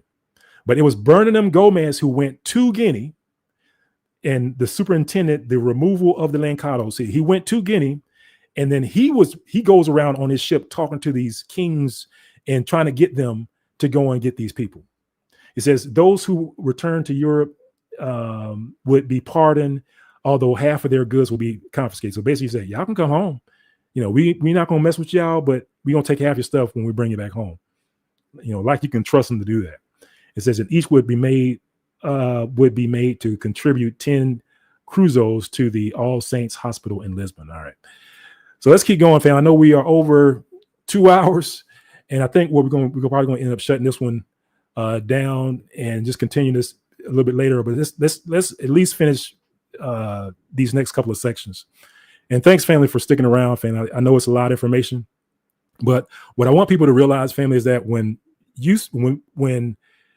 you are wondering, like, how do I know that I'm an Israelite? What I want you to realize, family, is like, there's a lot of information out there. And there's a lot of information that actually ties this directly to you. It's not just, Deuteronomy 28, 68, which is awesome, which is a great connection. Because, you can't look at that scripture and not know and not feel as though that's not talking about, so-called African Americans or so-called people that's part of the diaspora. But what I also wanted to show you, family, is that there are more bits and pieces of evidence that are very specific to you, very specific to where you are, very specific, that even goes to your name. Like, this is what trips me out, family. There's a lot of African Americans out here walking around, whether it be African Americans or, other people in diaspora. You got straight up Portuguese and Spanish last names, like names that's found in that $100 book of Israelite last names that goes all the way back to the time of the Yayas, of the Negros. People with your last name were walking around there. You don't even know it. You over here doing something else.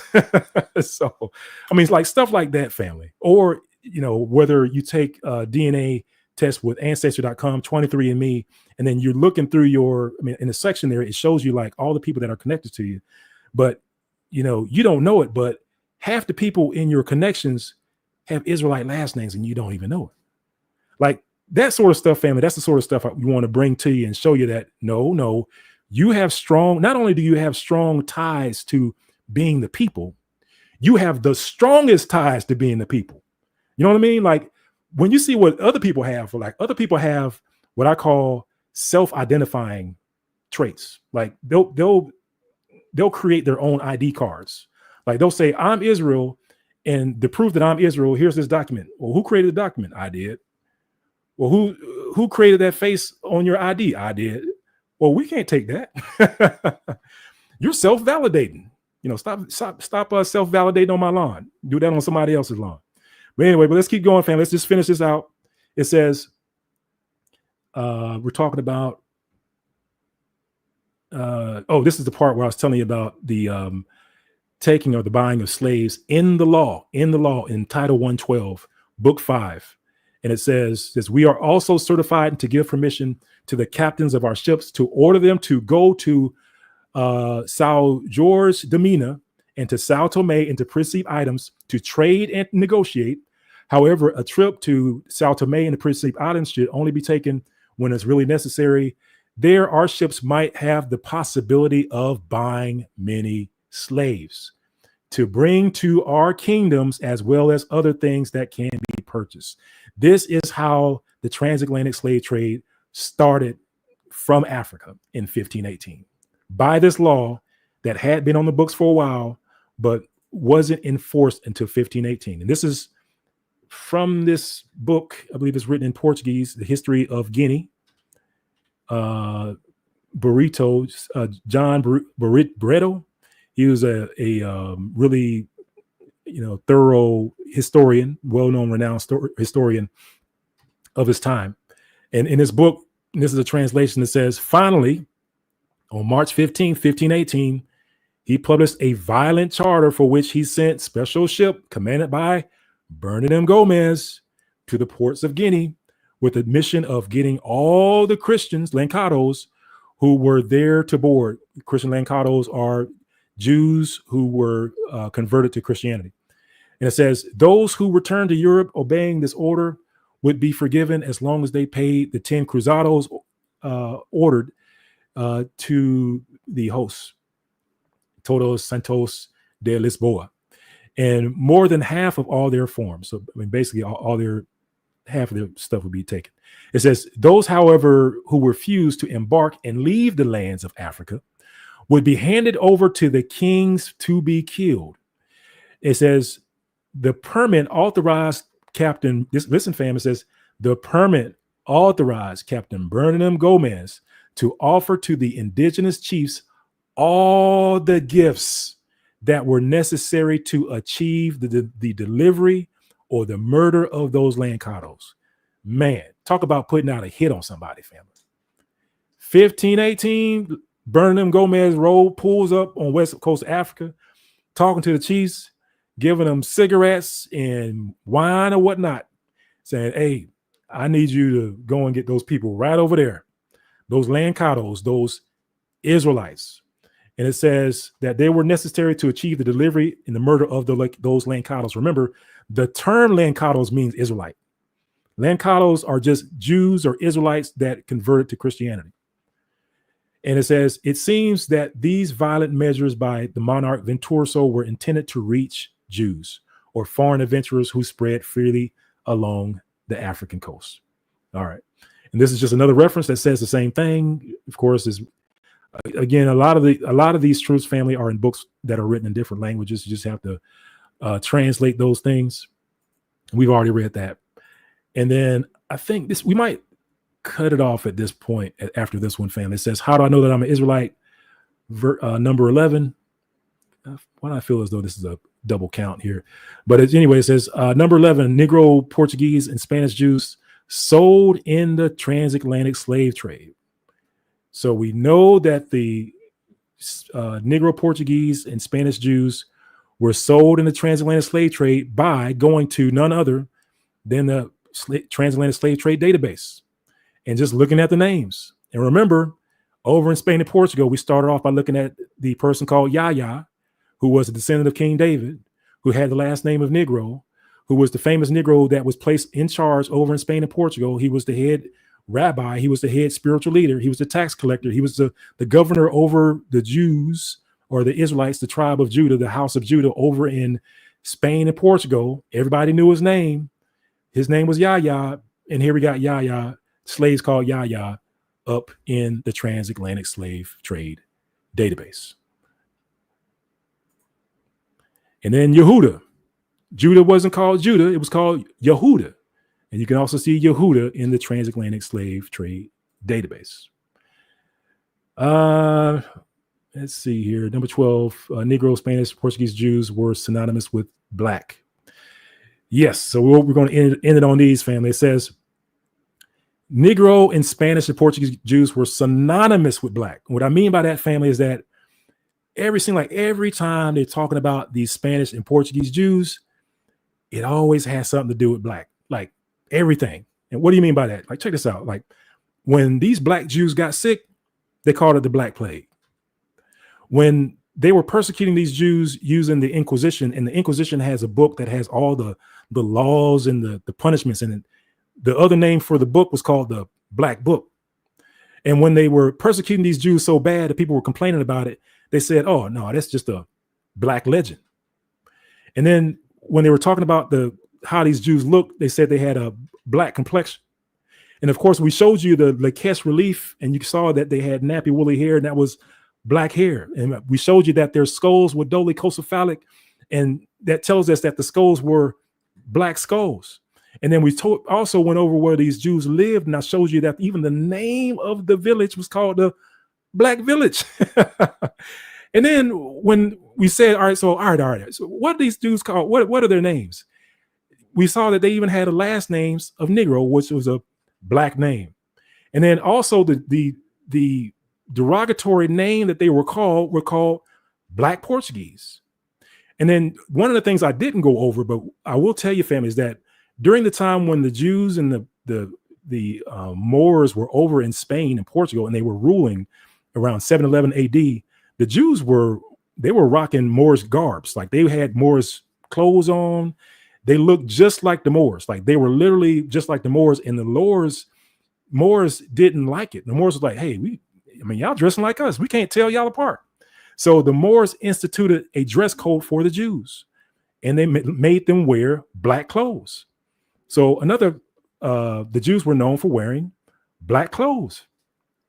And then another thing we didn't talk about was poetry. Like, the Jews in Spain and Portugal were renowned for their poetry, like world renowned for their poetry to music. And poetry to music here in the States, we call it rap. So they were doing black songs. And then, of course, they were sold in the black slave trade, the transatlantic slave trade, because we can tell by the names. And we can also tell by some of these references that we have. And then, of course, in 1619 in Jamestown, Virginia, when the first, not the first slaves over into the Americas, these were not the first slaves. I want to reiterate that. I'm not saying that they were the first slaves, but these were the slaves that came over in Jamestown, Virginia, that had the last name. They were Spanish. They had a Spanish first name and Spanish last name, and they came in that boat. The ship that they were in came from a port that was just outside of Seville, Spain, where the sons and daughters of King David lived. And they pulled up in 1619 with last names of Negro. And it says many so-called Negroes in America have the same surnames as Spanish Jews and don't even know it. Oh, I actually made it through. Woo. I tell you, family, didn't think we was gonna make it. So hey, family, hey, hopefully you learned a lot. And this isn't all. I just want to say, family, this is not all. So, because I know you do have some haters that listen, like, oh, okay, well, I only have 13 or 12 points to refute. No, we gonna keep going. This is just the part I got to when my neck started hurting. So now we're gonna pause here. Yeah, we made it out. Okoti Saw. Yeah, thanks for hopping on. I know you're in it's late for you, but hey, thank you, family. So thank you everybody for joining. Hopefully you learned a lot. Like I said, feel free to go back and review. I will say this, family, that if you haven't subscribed to the Benayah channel on Hebrew Connect TV, please go ahead and do that whenever you get a chance. If you're, of course, you're watching this on YouTube, and when you sign on to YouTube, you use your Google login. So your same Google login for YouTube will also work on Hebrew Connect TV. So you don't necessarily have to go through some arduous process of creating an account. Just click on the button to log in with YouTube. That's all you got. Log in with your Google account, and that's it. And the reason why I'm bringing it up, family, is that in the near future, we're going to stop putting out new content on YouTube, and we're going to start putting out the content on Hebrew Connect TV and also Patreon. So shout out to Patreon supporters. Much love for Patreon supporters. Much love for supporters on other platforms. Thank you, family. As always appreciate your prayers, family, and your uplifting prayers. Thank you, Ms. Paka, for your supporting the platform, and also, family, thank you for sharing. So again, the purpose of this, all praise to the Most High. Thank you, Sister Emasal. All praise to the Most High. Hallelujah. All glory and honors unto Yahuwah. Hallelujah. And so, family, if you're to a point where you want to, you get asked by family, like, well, how do you know you're an Israelite? Just dropping this link. You know what I'm saying? Like, just dropping this link, and that's why I try not to have a whole lot of stuff at the very beginning of the video, because I wanted this video to be a direct answer to those questions. So just dropping this video, hopefully that will answer a lot of those questions. And hopefully, family, after this, you will begin to see that that with all this information that that you're an Israelite. All right. Well, peace and blessings. Love you, fam. And hopes to see you soon or later. And shalom.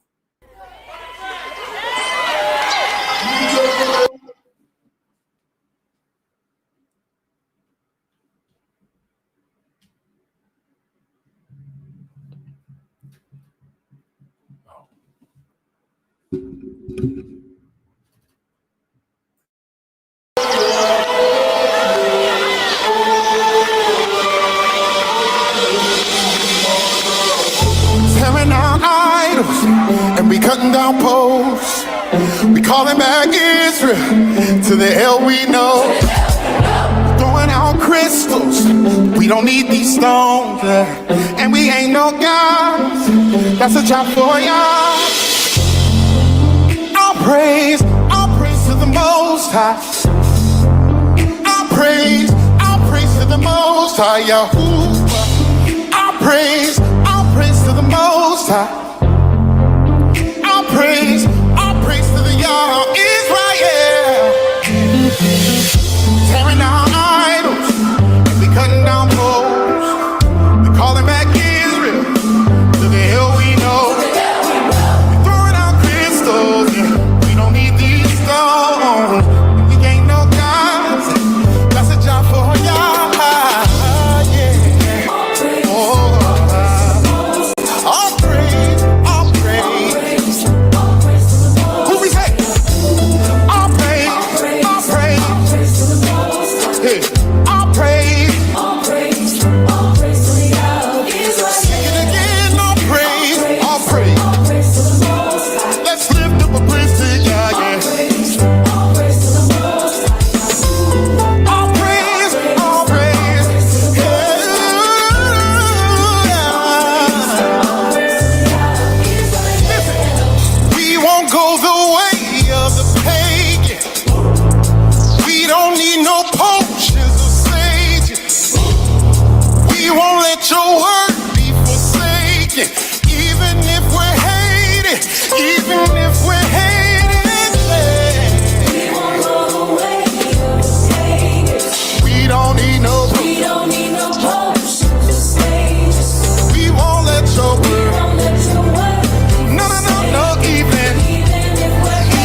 we cutting down poles. We calling back Israel to the hell we know. We throwing out crystals. We don't need these stones. And we ain't no gods. That's a job for y'all. Everybody help me say all praise.